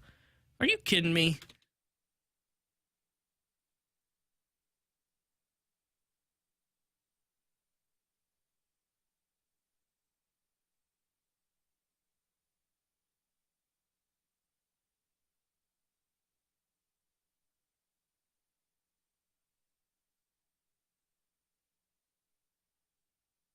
Ooh, hoo, hoo, hoo. 314-399-9646 is the Air Comfort Service text line for more likely to happen. You give us 2 scenarios. We'll tell you which one is more likely. But Alex, first an update from Blues practice today. Luke Korak was just talking with Drew Bannister out at Blues practice, and he has tweeted out the following on why Holloway and Texier were elevated. Of course, this comes at the expense of Zach Bolduc, who was down on the so-called 5th line today, the extra line. Quote, we've been impressed with them. Now they can go out there, make a difference, and give them an opportunity. But we've been happy with the way that they've played. I think it's important to give those reps and those opportunities to players that have come in and played well, end quote. I think that last line is really the one that is important here. I think it's important to give reps and opportunities to players that have come in and played well. Holloway and Texier are getting those opportunities, again, at the expense of Zach Bolduc. Mm-hmm. He is effectively telling you, I don't think, listen, man, he didn't say this directly, but you can read between the lines. It ain't hard to do. I don't think Bolduc's played well. I don't think he's earned those opportunities, is effectively what he's saying there. So, for my more likely to happen, 314-399-9646, that is the Air Comfort Service text line for your more likely to happen scenarios. More likely to happen. Zach Bolduc starts the year in the AHL, or he finishes the season with the Blues with 20 or more goals. More likely he starts the season in the AHL or scores 20-plus goals for the Blues this year. I'll say it's more likely he starts in the AHL because 20 or more goals seems lofty to me, especially if, like, after one preseason game, the dude's down on the 5th line for the Blues. I don't think that means he's going to consistently be in your top 6. And they've got a lot of guys that are going to be fighting for top 6 spots. So I don't know if there's going to be a lot of consistency there. So I'll say it's more likely starts the season in the American Hockey League. Yeah, I would say more likely he starts the season in the American Hockey League. I think today was the day that showed you that's kind of where this is going. And if that's the case, he's not going to be, A, up here to begin the year, and B, I don't know when you'll see him, so I'm going to bet against 20 goals for him. Sweep it. Alex, what do you got for us today? All right, guys, more likely to happen. Pavel Buchnevich or Jordan Kyrou played more games on the top line this season? I'm going to go Kyrou. I think it's more likely Kyrou ends up with more games at the top line just because it's easier to do so. I think they're going to stick with this Buch thing for a little while. I don't know how long, but even if it's 10 games, that's 10 games that he doesn't get the opportunity on the top line. So I'll go Kyrou. Yeah, I'm going to go Kyrou as well. I don't think it's going to last for very long with Buch at the second line center. But, I mean, it's still pretty telling that they're still trying to force it after last night's game, after they've juggled up everything. So I think they're going to give it a pretty good runway still. So I'll say more likely Kyrou. I think it's going to be Buch. I think you try the Kyrou thing, and then once the center falls apart, you go to Buch, and you realize that Buch and Thompson. It's very obvious, too. Remember last season how many times we talked and asked different analysts about, like, hey, do the Blues have a top line? And everyone was like, yeah, they absolutely have a top line. They don't have a top line. When you're rotating guys with Robert Thomas, you're searching for a top line still. Yeah. I think they have a top center. They got a top center. They have a few top 6 forwards, and they're trying to figure out how do we put this together. They're big. I've said this for a year and a half now, Alex, and I think we've all kind of said it, but they don't have a second line center. Yep. They don't have one. Which makes sense. They want to have one in Dvorsky. Mm-hmm. Their belief is that he will become that. But right now, he's not ready to be that, and so they're searching for a placeholder. And don't overlook also what we heard from Elliot Friedman on the 32 Thoughts podcast. The Blues were aggressively pursuing Martin Necas. Yeah. That tells you that they were looking for a centerman that could eventually move to the wing whenever Dvorsky is ready. T-Bone? Guys, yesterday, Dom released his season previews on the St. Louis Blues. Don't bring this up. And he believes that the most likely outcome for them is to finish between 80 and 85 points. So more likely to happen, the Blues finish between 80 and 85 points, or what is probably going to be needed to make the playoffs, 95 to 100 points. The former. Ooh. I don't think they finish with 95 to 100. I think they finish somewhere between 92 and 94. But because I'm closer there, I don't think they're an 80 to 85 point team. So I'll say more likely 95 to 100. I think they're closer to the 80 some odd points. Yeah. I think the West has. I don't think the top has gotten better, but I do think the bottom has come up a little bit. I think that the West is going to be more competitive this year. And I think there's going to be growing pains. I think Broberg's going to have some growing pains. I think Holloway will have some growing pains. Eventually, when Bolduc does get here, growing pains. Snuggerud, same thing. Dvorsky, same thing. So I think there are going to be reasons to watch this team. I think it could be really fun. I think it could be exciting, and not in the way that Bill DeWitt Jr. described the Cardinals yesterday, but like actually interesting. And I'll be watching for all of those different things. But yeah, I think there's a decent chance that they have a worse record than they did a year ago. Let me stop people because I've already gotten a couple of texts saying Ferrario believes this is a 100-point team. Yeah. No, 92 to 94 points, but might as well round up. I think you're better than 80 to 85 points. Yeah. I think they're right in that 80 to 85 point range. I think they end up being, I think it's the Wild a season ago. They finished with 87 points. I think that's kind of where they are, so I would lean more likely they'll be in that 80 to 85 point range. All right, 314-399-9646 is the Air Comfort Service X line for more likely to happen. You guys give us two scenarios. We will tell you which one is more likely. From the 314, guys, more likely to win the Super Bowl this year, the Bills more likely to win the Super Bowl this year, the Steelers or the Bucks? Say that again? The Buccaneers. Win more games? Win the Super Bowl. I don't think the Steelers can win the Super Bowl. Yeah, I don't I either. think you need a quarterback that can make plays for you eventually. And I think, I can't believe this, I think Baker Mayfield's capable of that. I do not think that the Steelers have a guy that is. I think Justin Fields can make plays. I just don't think it's enough to win a Super Bowl. And then you're relying on your defense. I don't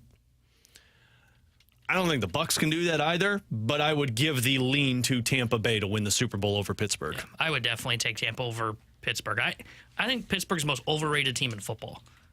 Everybody's talking about, look at how great this defense is. I mean, look at their offense. If you're not going to put up points, you're more likely not going to be able to win at a continuous rate that they have been doing, let alone once you get to the playoffs. So I would say it's the Tampa Bay Buccaneers.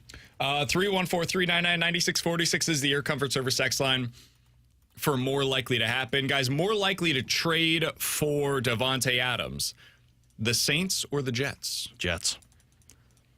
I think if you're the Jets, the only way you're going to win is if you make Aaron Rodgers happy, and Aaron Rodgers is saying, get me Davante Adams. I think it's the Jets as well. Yeah. I can't see a scenario where the Saints get this done. I think the Saints got weapons to be aggressive with. It's just going to come down to how consistent are you. And I think it's a lot harder for the Saints to pull it off. Yeah, because they 81 over the cap? Well, they're like they got like $3 million cap space, but then you got to go through the whole process of, okay, well, how do we free up cap space? We got to get guys, put it on the credit card. Like, feels a lot harder than the Jets, who've got the cap space capabilities to make it happen. Yeah.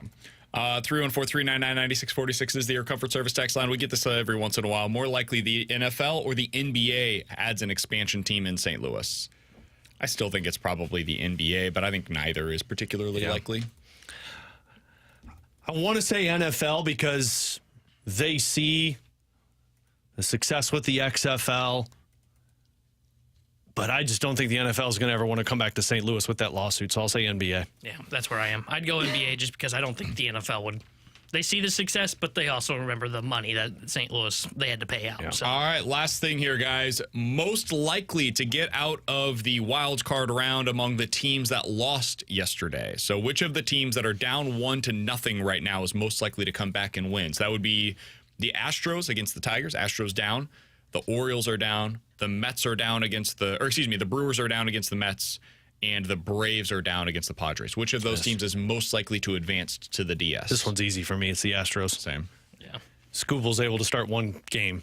You can't get the next two. I think it was 14 of the last 16 wild card teams that won game one went on to win the series. So it's overwhelmingly likely that the team that won game one will advance. I mean, it's just hard to win 2 in a row. But I would say the Astros are the team most likely. I think they're a better team on paper. I mean, I think they've got a better bullpen. I think they've got a better offense, and they're actually not going with openers. That's what they're going with in Game 2. Or the Tigers are starting Holton. I mean, you look at the Astros; they're going with Brown, and then you know who they got tomorrow if they need it. Everybody's favorite, Yusei Kikuchi. There you go. So if they win today, they're winning tomorrow. So What I a say number the 3, Astros. am I right? I do think the Brewers have a chance, though. I don't. I think the Brewers are the classic Brewers, which is we look at them and go, man, I can't believe they're that good. And then you look up and you're like, oh, they're gone in 2 days. I don't think the Mets are that good either, though. I don't either, but I think they're better I than think the their Brewers. offense outplays the Brewers' defense. That's fair. And I think that's how the Brewers got their pitching and defense. Coming up in about 10 minutes or so, the local rights deals are going to have a serious effect on this offseason, not just for the Cardinals, but across Major League Baseball. What does that mean for some of the upcoming free agents? We'll talk about that coming up in the 1 o'clock hour. But next, it's the Junk Drawer here on 101 ESPN.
With Alex and T-Bone on BK, let's dive into the junk drawer. Alex, what do you got for us today? All right, so I'm scrolling through social media last night, just always on alert while I was doing play-by-play. No, it was before play-by-play.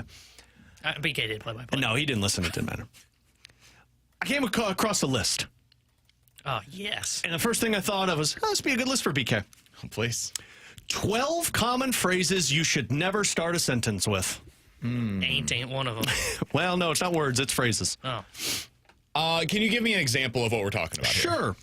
Quote, with all due respect. Oh, okay, so this is like I'm about to I'm about to say something that's going to make you feel bad. It says the common phrases at the top of the list, things you shouldn't say if you want to get a positive reaction. Speakers and writer need to be aware that with all due respect usually precedes with something disrespectful. That's why the Fast Lane used to do that segment. With all due respect. Would you guys like to take a couple of guesses at some of these phrases? I couldn't care less. Something about that? Jesus, that's aggressive. No, that's not on here, man. You said one a lot. Why was that number one? No, do you start your sentences with care of I couldn't care less?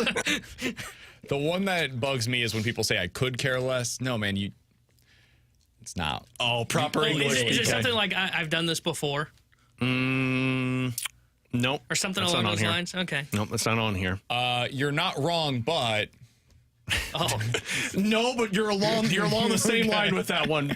Quote, well, actually, actually. Yeah, I should have had that one. Yeah, that says, I'm going to nominate well, actually, as one of the most annoying phrases in the English language. Try a gentler phrase instead of talking to people you disagree with, BK. No offense? No offense is absolutely on you. The minute the person you're talking to hears these words, they're going to brace themselves for an insult. Yeah. Can I be honest? Can I be honest? This is like a pet peeve of mine. Are you not always honest? Well, that's the thing. Like, when are you not being honest? To be honest, what does that mean, man? Yeah, I do that. My typical is, do you want my honest answer? Yeah. Because I can tell you what you want to hear, but if you want me to be honest, I'm probably going to hurt your feelings. Which, again, is fine, but it's just funny to me. Okay, a couple of other ones. Quote, this may sound stupid. I don't have a problem with that one. I think they're saying that when you use that one. They're saying that when you use this, it's basically people checking out of what you're about to say. Oh, okay. Oh, is that kind of like when I said, am I overreacting right now? If somebody said to me, like, this may sound stupid, but... I'd be like, man, well, what's coming? I'm actually checking in. Actually be more excited. Quote, you should, ... Oh, I hate that one. If I were, it's very similar to if I were you or have you tried. I get that one a lot from the parents. Okay. You should do this. Well, no kidding. I'm going to save this one for last because I think BK's going to like this one. Quote, I think ... Oh, I mean, that's like normal. That's our show. Talk. Yeah. Our show is basically I think and then fill in the blank. It's usually nothing, but starting a sentence this way can make you sound weak in certain contexts. Very natural to begin a statement with I think in social settings. It's fine, but it's time to do you think or do you know, since you probably don't mean I'm not sure. Okay, one more, and then I'll get to the bell of the ball with this one. Final one here is I know just how you feel. I guess that one takes away for how people... It's annoying, but I guess it's in certain circumstances, right? I could see how that one would be annoying. So while I was scrolling through this, I kept scrolling down. There's one that I do, I bet. The last one on here goes, quote, I don't want to get political, but... I saw it, and I'm like, oh, so you shouldn't start sentences this way. Somebody on our text line, no BS, during questions and answers, we obviously couldn't do this because we don't want to get political. But, oh my God, he's going to do it again. No, I promise we're not going to. But somebody on the text line said, BK, what'd you think of the VP debate last night? And I was like, no, that's a step too far. I'm not going there. I will not. You cannot do this to me. I was just scrolling, and I'm like, man, I think we start a segment with one of these sentences almost every other day. I thought the one you were going to go with was something along the lines of, well, did you watch or did you look up? That's where I thought you were going to go. If there was a sports sentences you shouldn't start comments with, it's that one. Haven't you read? Something along those lines. Or the one that we hear a lot, obviously. Oh, yeah. Obviously kind of takes a Tony problem. But I just thought it was a really good article to read. I should print that out and just put it up. Like, you know how they have the Play Like a Champion today on the he needs Notre to Dame walk out of our office every day and just smack it as he goes in. the Believe sign in Ted Lasso. BK's just got to statement up. Don't say today. Well, actually... I don't mean to get political, but boom. I couldn't believe it when I scrolled all the way down and that was just sitting there. That's great. So congrats, BK. You've started a lot of sentences. So how many of them are there on that list? There's 7 of them in total, and 5 of them I think you've fallen into. That's what I was going to do. Nice. I think I've got 3 of them that I do pretty regularly. I try to. I don't do though, with all due respect. I always try. I try to avoid as much as possible the well actually, because that one just you come off like you're trying to be condescending when you make that statement. For sure. That's the one I always try and avoid, because if you give your opinion, you don't want to walk in and be like, well, actually. That one, and then the one-upping is another thing that people do. That can be frustrating. But that's not like you start with a sentence. Yeah, you don't start a sentence. That's it's more of somebody else tells a story and you're like, oh, I did that. I've got a story. Here's a better one for you. The goat of all of these, though, is BK's go-to. I don't mean to get political, but... The political podcast coming your way. One of many BK podcasts. I can't wait. We'll have a theology podcast, a political podcast. We're having a theology podcast? Yeah, absolutely, yeah. Oh, my gosh. Yeah, our first one will be on... Coming up next, the local rights deals are going to have a serious effect on the Major League Baseball offseason, not just for the Cardinals, but league-wide. What does this mean for the impending free agents? We'll talk about it here on 101 ESPN.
Alex, it's one thing to watch playoff baseball. It's another thing entirely to win money while watching playoff baseball. And that's what I'm planning to do this afternoon.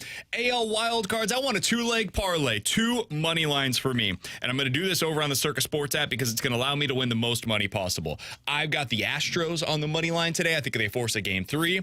And I've got the Royals winning outright and advancing to the ALDS. Those 2 legs risk about $10 over on the FanDuel Sportsbook app. It's plus 267 over there. If I make the exact same bet on FanDuel, plus 254. I'm winning more money by betting over on Circa. That's why we exclusively bet with them. It's what you need to do for all of your betting needs when you're putting together those big parlays, those future bets. You're getting the most money possible because Circa is keeping as little money as possible. And here's the thing about it. They encourage you to go check out other sports betting apps. They want you to compare the lines. They know that you'll come back because of the tight money line splits, because of the high app limits and they not keeping as much money as possible on those futures bets. Download the app today for whether it's playoff baseball, you've got college football, NFL, whatever it is, Circa Sports is there for you. If you or someone you know may have a problem with gambling, call 1-800-GAMBLER or text ILGAMB to 833-234.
With Alex and T-Bone, I'm BK. So if you missed the news, it's pretty big news in Major League Baseball. Bally Sports, their parent company is Diamond Sports. I'm going to try to make this as simple as possible.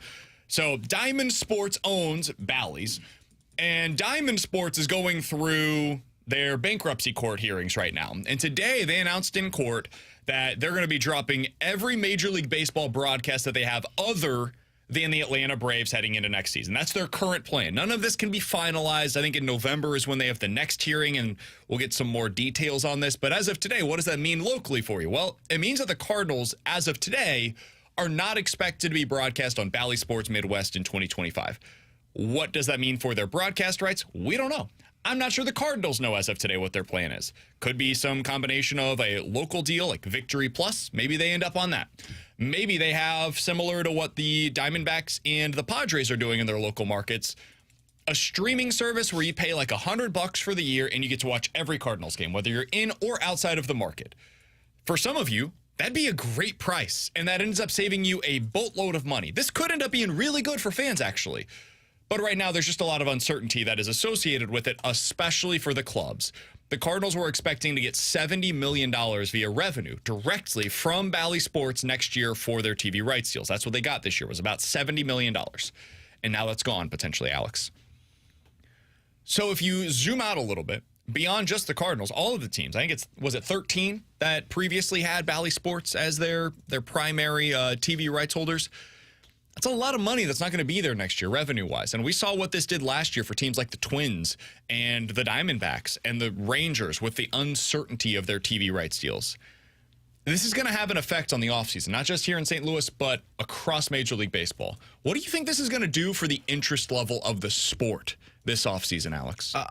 I think it's going to take a step back because, yes, it's easily accessible in terms of if it's locally to where people can go out there and find it, that you're going to do that rather than dealing with your cable provider and the blackouts that come with it. I just really don't know how they're going to navigate these waters in terms of what's the interest level from a fan that's now it's not just on their cable package. They have to actively pursue whatever app it's going to be through. And if the team isn't as appealing, maybe you get them in the early portion of the season, but how fast do they dip away from something like that? Like this seems to be a lot of individual teams and what they're going to have to address in terms of keeping the fans' interaction and engagement from start to finish of the season. But man, like if you're talking about going to like a monthly or a yearly subscription with something like this, if it is direct to consumer to where it's an app like Victory Plus that's free, or maybe you download and pay a subscription towards the team app and you get to watch everything, how long does that last from start to finish in a season if your team's not aggressive or entertaining? Okay, I've got a clarification here. That's important. Sorry to jump in here, T-Bone. Is this from Drelich? Yeah. Diamond has not formally dropped, and this is, I apologize, we were going based on reporting that had been out there, and this is a correction that was literally just put out about 2 minutes ago. Diamond has not formally dropped every team but the Braves. Technically, what it did today was drop 2 contracts. The Rays and the Tigers are out. They're done. Bally said, see you later. We don't want to do this anymore. They're a playoff team, the Tigers. The other 5 teams, the Angels, the Reds, Cardinals, Royals, and Marlins, according to Evan Drelich of The Athletic, technically cannot be continued upon or rejected because they're not a formal part of this bankruptcy proceeding. Those teams are currently being referred to as, God, I'm so sick of this is like CBA negotiations all over again. They're referred to as joint venture teams. Diamond has essentially walked away from the joint venture team before. That was the Padres. That was in the same classification when they decided not to pay the team in the middle of the 2023 season, and the club at that point was able to get its rights back. So it appears that that could be what they're trying to do here, similar kind of thing where they just either drop them mid-season or they renegotiate some kind of a deal or an amended payment. That happened to a lot of teams. I know in the NBA, I think there were a few teams that had to agree to like half of the money that were previously expected to get because at least half is better than none. I will be curious to see how the Cardinals handle this. Set aside the offseason conversation. We'll get to that at a later point. I wonder what the Cardinals want. Like if the Cardinals were offered today, hey, we'll give you half of your money. It's guaranteed, locked in, $35 million for next year. And you get to be on Bally Sports all year long, and we'll just we'll do one more year of this, but you get half of your money and you can use next season to get whatever your plan is in order because you know next year is the last year of Bally Sports Midwest. Is that more valuable than starting fresh on opening day of next year with maybe it's Victory Plus a streaming option? Like you get those two in tandem. I don't know what the Cardinals would want. I don't think there's enough time to do that. I mean, I know that you're in the offseason right now, but I think if I was running it, which thank God I'm not, I would probably do that because, one, it's guaranteed money. Do the Bally's for one more year. It's guaranteed money. If you're telling me I can get $35 million, half of it's guaranteed money, and then I can make up the rest by slashing payroll. But then I have an entire year to focus on, hey, 2026, we are ready to go for the first spring training game. The Cardinals knew this was coming, though. So if behind the scenes they didn't have any of those plans already starting, like laying the groundwork for that, for sure, that's on them. So it shouldn't have come as a surprise today that this would be possible starting in 2025. That I don't think that took any of them by surprise, that it was at least a possibility that they wouldn't be getting their full payments or that they wouldn't be on Bally Sports Midwest. I would guess they've got the legwork ready to go. Like if they wanted to be on streaming next year, I bet you they could if they wanted to do that. I just don't know money-wise where they would be at. You get $35 million guaranteed compared to the unknown of, hey, we got to put this out there and find a way to get money. Right. And somebody on the text line said, guys, if they charged $100 per year next year, they would need 1 million subscribers to hit $100 million. I bet that they could get that. There's no way there's way more than 1 million Cardinals fans that are out there, plus count all of the Midwest sports bars.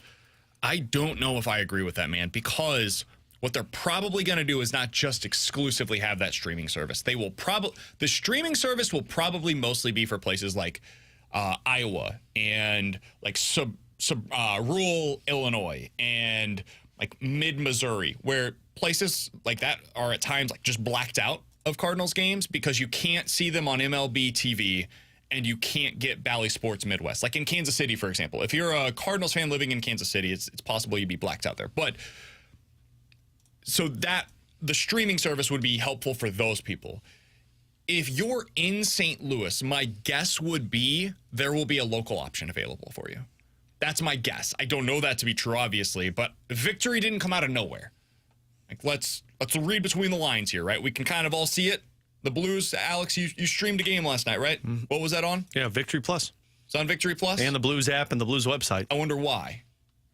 The Cardinals have like the capability of streaming games, and now there's this Victory Plus option that's available to them, and like they're kind of associated with local teams. They want to have ties with local teams. I would have to imagine there's the potential at a minimum for a partnership there. Or maybe it's KMOV, or maybe it's a separate channel, like one of the local channels. That Matrix with KMOV right now, Channel 4, that's carrying the Mizzou games? Sure. So you've got options locally that could potentially be associated with the Cardinals where you put your games on that local channel, and now anybody in the market can watch there through local TV. Now, that's not going to bring in the same amount of money as Bally Sports Midwest did. That's just going to be the Cardinals have to now sell their own advertising, which adds another expense as well. You have to have a sales team now that you pay to go get that. But this is where things get really hard. It's in the details. Do they think they would make more by doing that and starting it now over the long run, or does it make more sense to get this check from Bally if it's offered to you and stick on Bally Sports? I think for fans, they'll just go into streaming. I think it's better. For the team, I don't know. You got to get. I think if you're the team, you get as much money as possible that you can right now. And who knows if that's what's offered to them. But one, hypothetically, $35 million in front of me right now for one more year, or the unknown. Maybe I've been planning for this for an entire year, but it's still an unknown of what all of money is going to look like for that season.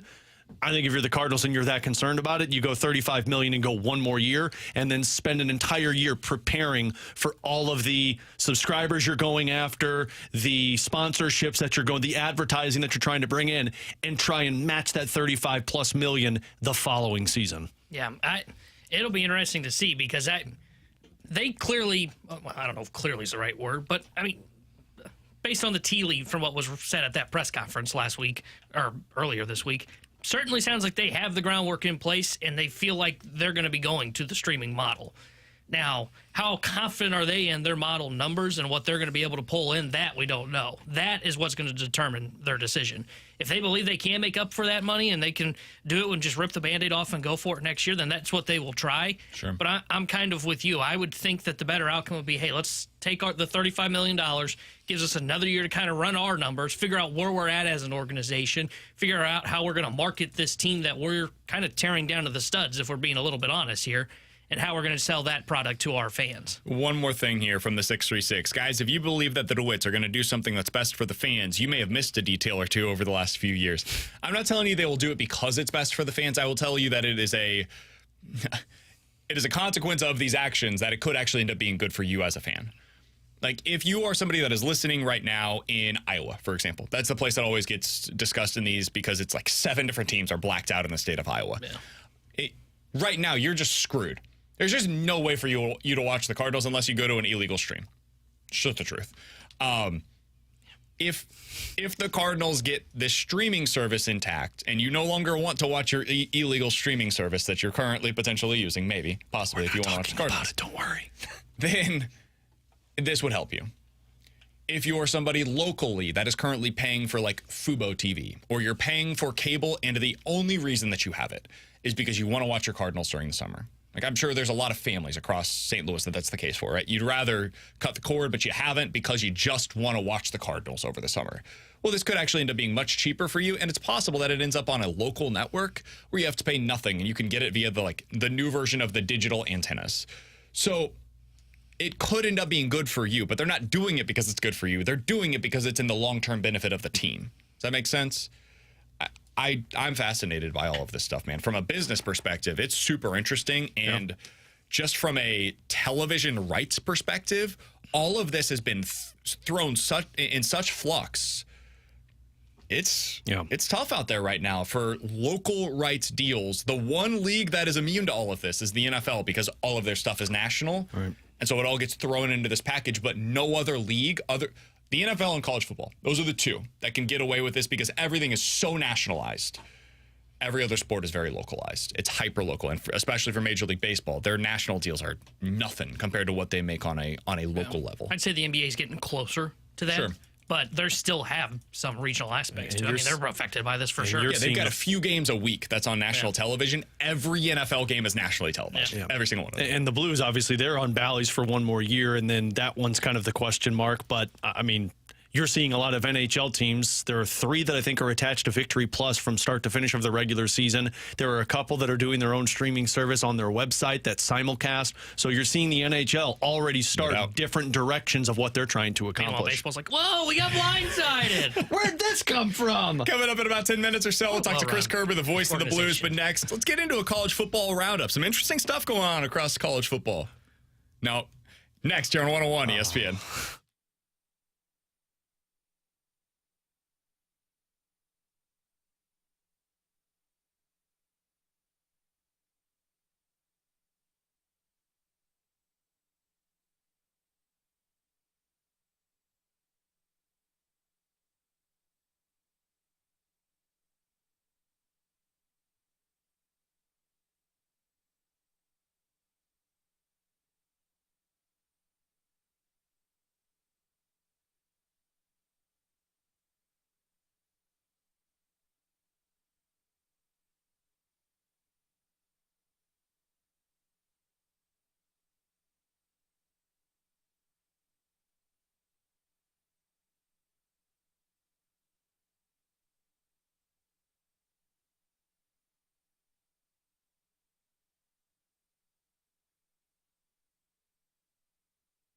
Hey, it's BK to tell you about my friends over at Victory Men's Health. If you wake up in the morning and you don't have the same amount of energy as you once did, if you go through your workout and you're not getting the same results as you used to, it could be due to low testosterone. They can help you out with that at Victory Men's Health. You can check them out today. VictoryMen'sHealth.com is the place to go. You can book online right over there, top right corner of the page, book now, and then just put in name, email, phone number. Tell them a little bit about yourself, how you heard. Tell them that BK sent you over there to Victory Men's Health. And when you get there, they will be able to help you unlock your inner champion. And that means different things for different people. could mean weight loss. The unwanted weight that you haven't been able to lose on your own could mean low testosterone, erectile dysfunction. It might mean that you just want to get a checkup. Go in there, find out exactly where you're at on all of your levels. Find out, am I low on my testosterone levels? What are my micronutrient levels right now? That's what I did. I went in there, got my micronutrient levels checked, and they found out I have some serious vitamin deficiencies. Might sound simple. It's more complex than that, and they were able to help me out with that. I have a lot more energy throughout the day. It's also helped with my brain function, so it's been great. Victory Men's Health is the place to go. Check them out today, victorymenshealth.com. That's victorymenshealth.com.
We'll talk to Chris Kerber, the voice of the Blues, here in about 10 minutes or so. He'll tell us why we're overreacting to the Bolduc stuff. He's on the fifth line today. They moved up Holloway. They moved up Texier. We'll talk about the new lines with Chris Kerber, the voice of the Blues, in just about 10 minutes or so.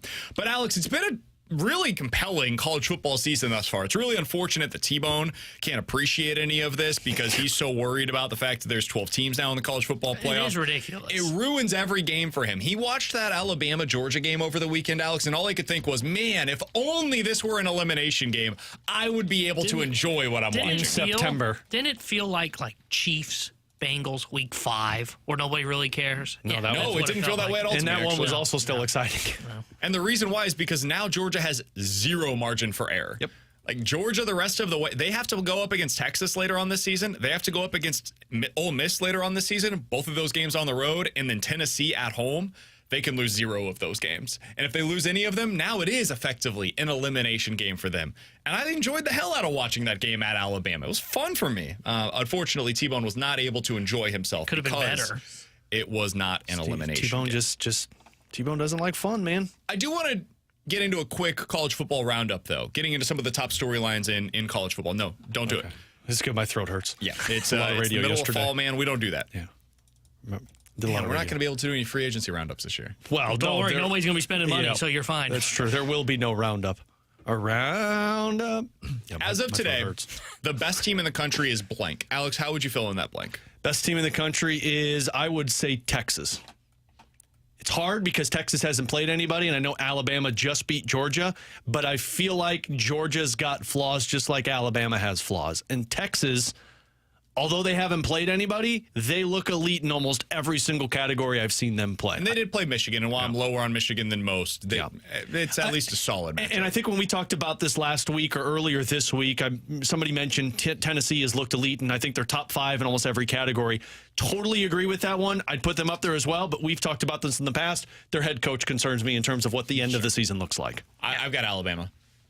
You do that against that team, and in the first half, that was as impressed as I've been in any half of any game by any team so far this year, Alabama, to me, is deserving of that number 1 spot in America currently. The only reason I don't have Alabama up there is because, like you mentioned, it was only a half. Yeah. I mean, their second half, they could have blown that game. Which we Also, saw that Quinn Ewers is coming back, which means Texas is immediately Which is docked just on mine. ridiculous. But by the way, we also saw that with Alabama in the first 2 weeks of the season. Yeah. Also, they won, but they won from a half. They play like a half of football every game and somehow come out on top. I think it's Texas by far for me. They don't have a Alabama hole in my opinion. is an explosive offense. When they are the here, Alabama is the opposite of Missouri offensively.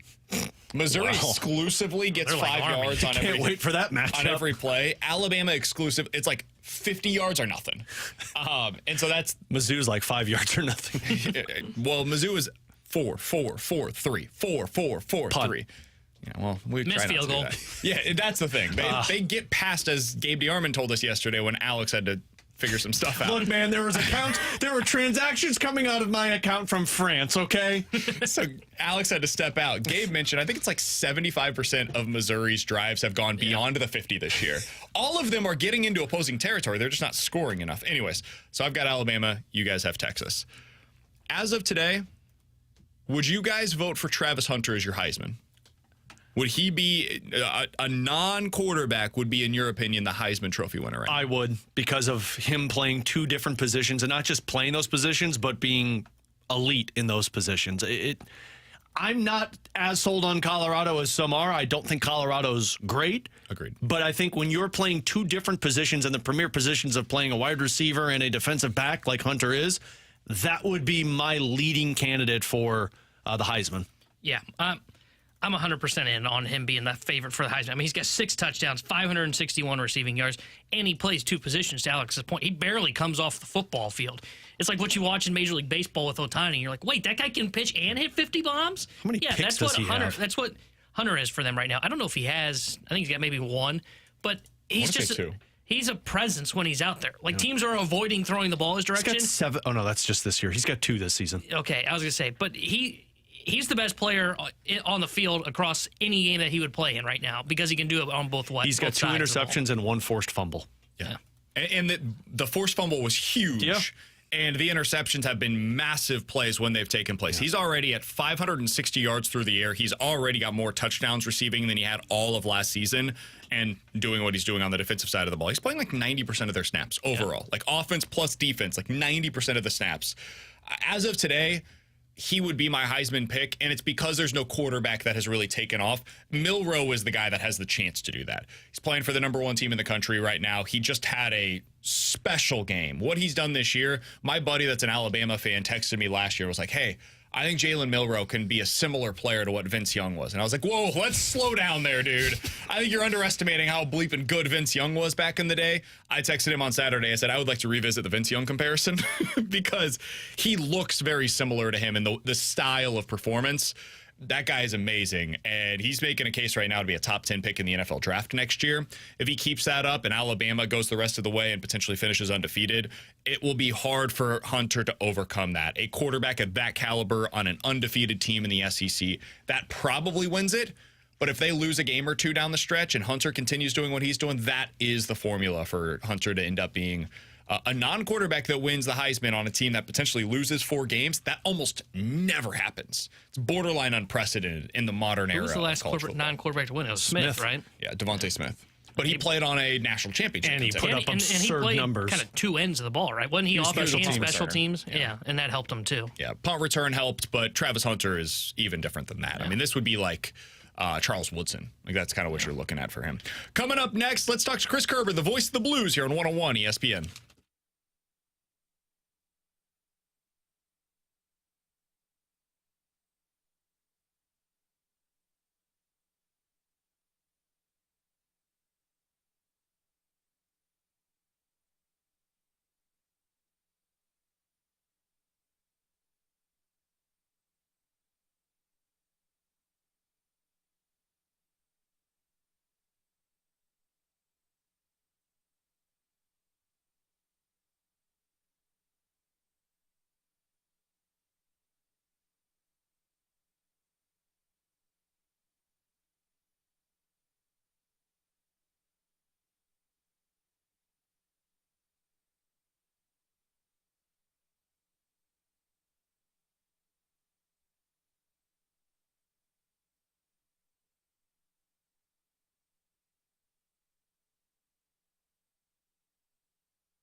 Hey, you know, one of the things that makes Classic Air Care such a good company to call when you have issues with your HVAC unit at home, with your heating, with your air conditioning, it's the fact that they understand that when things like that happen, they know that it adds stress to your life. They know that it's inconveniencing for you. They know that their job, though, is to come in and reduce that stress and to also make sure that they're getting the work done as conveniently for you as possible. That's in the quality of the work. That's in the cost of the work. That's in the assuredness that you know you can count on the work to be done right and get it done ready for you. They've got nearly a century of experience serving St. Louis and the surrounding areas. They're the top choice for all things heating and air conditioning. Their expert team puts your comfort first. You can always count on them for exceptional service, state-of-the-art product, and most importantly, lasting results. Get online, book an appointment, or keep them in mind when you need somebody for your house. It's Classic Air Care, making your life more comfortable, and they've been making people comfortable since 1926.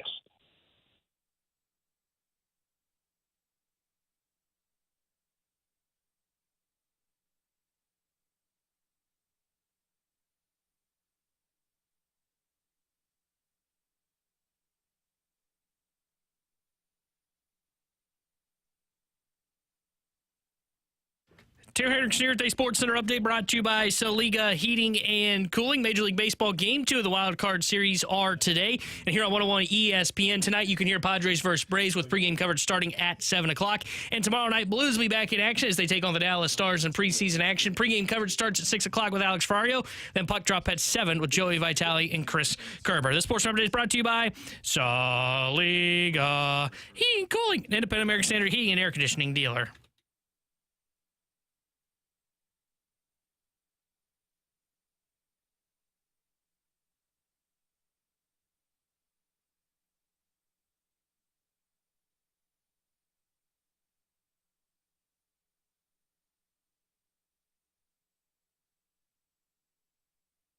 With Alex and T-Bone, I'm BK. Happy to talk with our friend, the voice of the Blues. He's Chris Kerber joining us via the 101 ESPN hotline. Kerbs, let's get right down to business because earlier today, the Blues took the ice for a morning skate, and they switched up the lines a decent amount. Holloway up there with Thomas and Neighbors. They dropped Kyrou down to the second line with Buchnevich, and now Texier is going to be playing with Buch. And I don't know how long this is going to last, but that's your top six right now. Holloway, Thomas, and Neighbors, and then Texier, Buch, Kyrou. Bolduc was skating with the extras. He was with Saad and Dean. Kerbs, I'm curious. You've been around hockey for, 20 years at this level. What do you make of a move like this at this point in training camp? I honestly, Brendan, I don't make too much of it yet because you still have two more preseason games and one more big one on Thursday before maybe it's a little bit of a not all your regulars going to Milwaukee on Saturday. So some of what you're going to see in practice today, and I don't know the lineup yet for tomorrow, could be geared towards that. And there's still an opportunity for them to be looking at certain things. Again, for example, do you have a top six guy in Dylan Holloway? All right, well, let's maybe give them some shifts with some of those guys. And if we're going to play it in a game, and again, I don't know the lineup yet for tomorrow, is that an opportunity to do it? There's a couple different arguments you can make. One is you haven't really played a good preseason game yet. So is that a reason for concern? I don't get overly hyped up and concerned on preseason games. All right.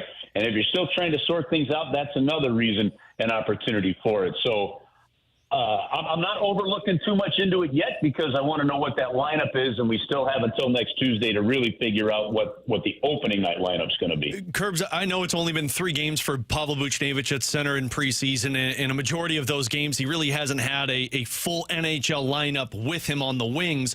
But how have you evaluated the Buchnevich experience at center early on? Yeah, this is one of those where if you talk to Pavel Buchnevich, and I saw him the other day watching, he stayed out on the ice and he's working on faceoffs with Steve Ott, and Braden Shen was out there as well. This guy's a competitor. I love the fact that anytime you ask him about, where they're playing, and he goes, I just don't care. I want to win. He's got the hockey IQ to play it. There's a couple of things. Why are they putting him at center is the question. Is it out of necessity? or is it out of, them just trying to see if they've got something more there? And it's a little bit of both. I think Braden Shen still has the ability to play center. I still believe that firmly, right? But the one thing you know about Pavel, like, if you're going to play him at center, you want to leave him there for a little while. Let him get there. Let him figure it out, and he will figure it out. What you don't want to do is play him at center this game. You come in, you look at the board, the next day you see him at wing, and the next day you see him at center. Like, let him get in there and figure it out. And to your point, Alex, and I know it sounds like I'm kind of scapegoating some answers here, and I promise you guys I'm really not. But, we haven't seen guys with the regular guys against a good team yet. I'm not sure we're going to. I'm hoping Dallas brings some people tomorrow, right? And we see it. Okay, but we just haven't seen that yet. So I'm really hesitant to try and overanalyze too much of what I'm seeing at the moment. Now, I will say this. Here's where I will go. Bigger picture, I think the fact that the team's getting outshot in certain situations, there's some things but you have to understand this real quick. I talked to a couple of the players about the tone of camp and what's going on. And for the first week of camp, what was really hard for them was culture, blocking shots, compete. Okay, with so many players there. There hasn't been, and there's some systems that's being worked on, right? But with the main group, there hasn't been a lot of offensive zone schemes, special teams, things like that. That's what they really start to get into this week, and then we'll see how that shakes out. Curbs, that all makes sense. We're talking to the voice of the Blues, Chris Kerber, here on 101 ESPN. I would say, though, just to go back to the Buchnevich point, you brought up, hey, they're not going up against a bunch of great players right now. That almost feels more concerning to me, that the top six, like last night against Columbus, the top six, I believe, combined for 3 shots on net when they were on the ice, 17 against, and this is at 5-on-5 when those guys were on the ice, and by the end of the game, they had Nathan Walker centering that second line. It's just something that, we've talked about it all offseason. Worth keeping an eye on. I'm not panicked yet, but the early returns don't seem to be giving me the warm and fuzzy feelings about what that could potentially be. No, listen, I totally hear you on that, and I don't think that that's unfair, BK. I just don't. I don't know that you look at what we've seen and the reasons that we've just brought up as this is a failed process or this isn't going to work, right? Because I do believe in certain situations, especially if he ends up on a line with Braden Shen, I do believe that there are some face-offs that Braden Shen is going to take more than Pavel Buchnevich anyway, right? And then they sort that part out. Look, you could have as many as 9 players potentially on this opening night roster that were not on the opening night roster a year ago. That's some pretty good turnover. It's going to take some time to get some chemistry. I had a conversation yesterday with Jake Neighbors about this, and the excitement that they have, they feel like they definitely know it's a bigger lineup in terms of size. He says, absolutely, you can feel that the foot speed of the team is there. He said, but this is from Jake Neighbors. He goes, there's a big difference, though. There's a difference in being fast and playing fast. And he says, we can be fast right now. We're going to need a little more time to build up some of that chemistry, though, that really lends to how you play fast. When you get to that point, then you're going to start to see things. But I'm not saying that you don't get concerned about the fact that we haven't really scored much in this preseason, that the offense hasn't been there. It's just one of those, look, I look at that score last night, and I had to go back and watch the game. Obviously, Alex, you did a hell of a job calling it, and thank you very much. You did excellent on that. Thanks, Curbs. Text line said I did a good job with it, but it's cool. Well, that's different. I meant in terms of the voice that they couldn't tell you too hard. Listen, Curbs, you can keep going. Just power through. You're good. I liked it the first way, Curbs. All right. So, but yeah, I didn't like last night. If there was a preseason game that bothered me, guys, last night was a game that you should have beaten the other team. Yeah. Right? Then again, I just go back to it okay, it's preseason. But I agree with Drew Bannister. If he's sensing something that thinks, you're just going to turn it on next Tuesday in Seattle, well, that ain't right. That's not how this works.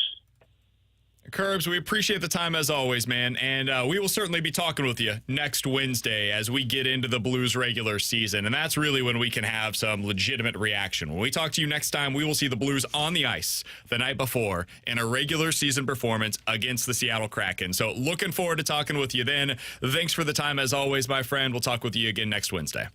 All right, guys. Have an awesome rest of the week. Cheers. See you, Kerber. Same to you. That's Chris Kerber, the voice of the Blues, joining us as he does each and every Wednesday here on BK and Ferrario. We'll be curious to hear what the Fast Lane has to say about this coming up at 2 o'clock. Jamie Rivers, Anthony Stalter, Kerry Davis, and Marshy. They'll be breaking this down as well, so we'll get their perspective. Just heard from Chris Kerber. If you guys have missed any of our thoughts on the Blues lines, where they're at right now, coming off of a rough one last night in the preseason, you can check it out on the podcast page, 101ESPN.com. The free 101 ESPN app is where you go to find it. It's all presented by Dobbs Tire and Auto Centers.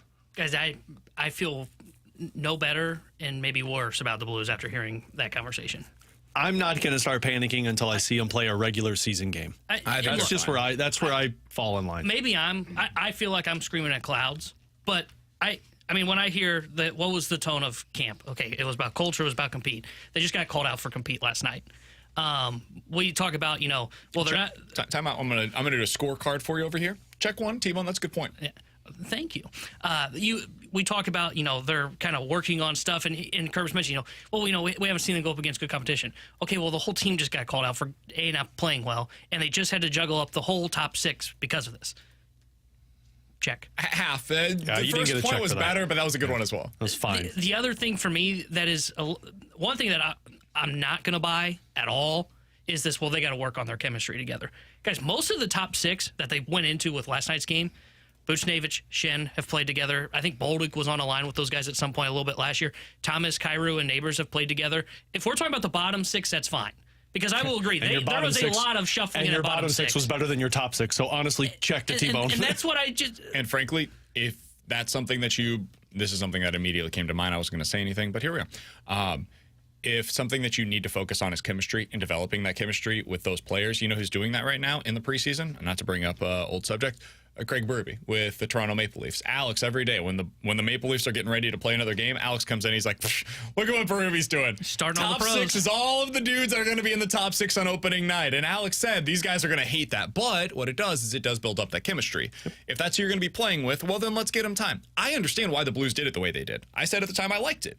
I like the fact that they learned valuable information about Dvorsky by playing with him with guys that you knew what you were getting out of them.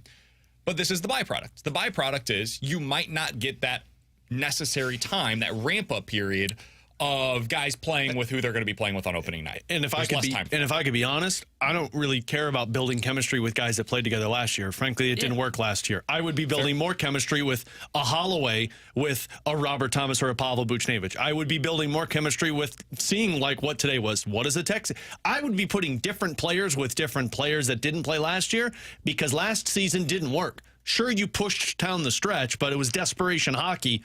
Last season didn't work. You tried the chemistry, and it never worked. And we got to get to a break here. We'll give our final thoughts on this. He's getting angry. And we'll give you our final thoughts on the news today that Bally Sports Midwest. Is it going to be around for the Cardinals next year or not? It seems like it may be in flux. We'll talk about that and give you the latest details on that next year on 101 ESPN.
With Alex and T-Bone, I'm BK. If you missed our show, check it out on the podcast page, 101ESPN.com, and the free 101 ESPN app is where you go to find it. You can always find us on YouTube as well, youtube.com/101ESPNSTL. The podcast are presented by Dobbs Tire and Auto Centers. All right, T-Bone, before I rudely interrupted you because we have to get to break because the Fast Lane likes getting into their show on time. I know, weird.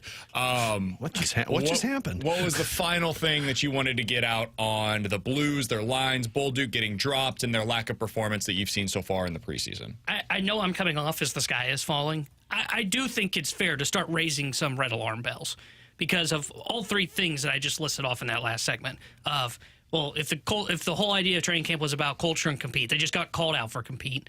You know, you look at them and we're talking about chemistry in their top six. Well, the top six has played together. It's not like this is a new group. The bottom six, if we were having a conversation of, hey, bottom six not generating any offense, might be chemistry. I'd hear that because there's a lot of new faces that are being involved there.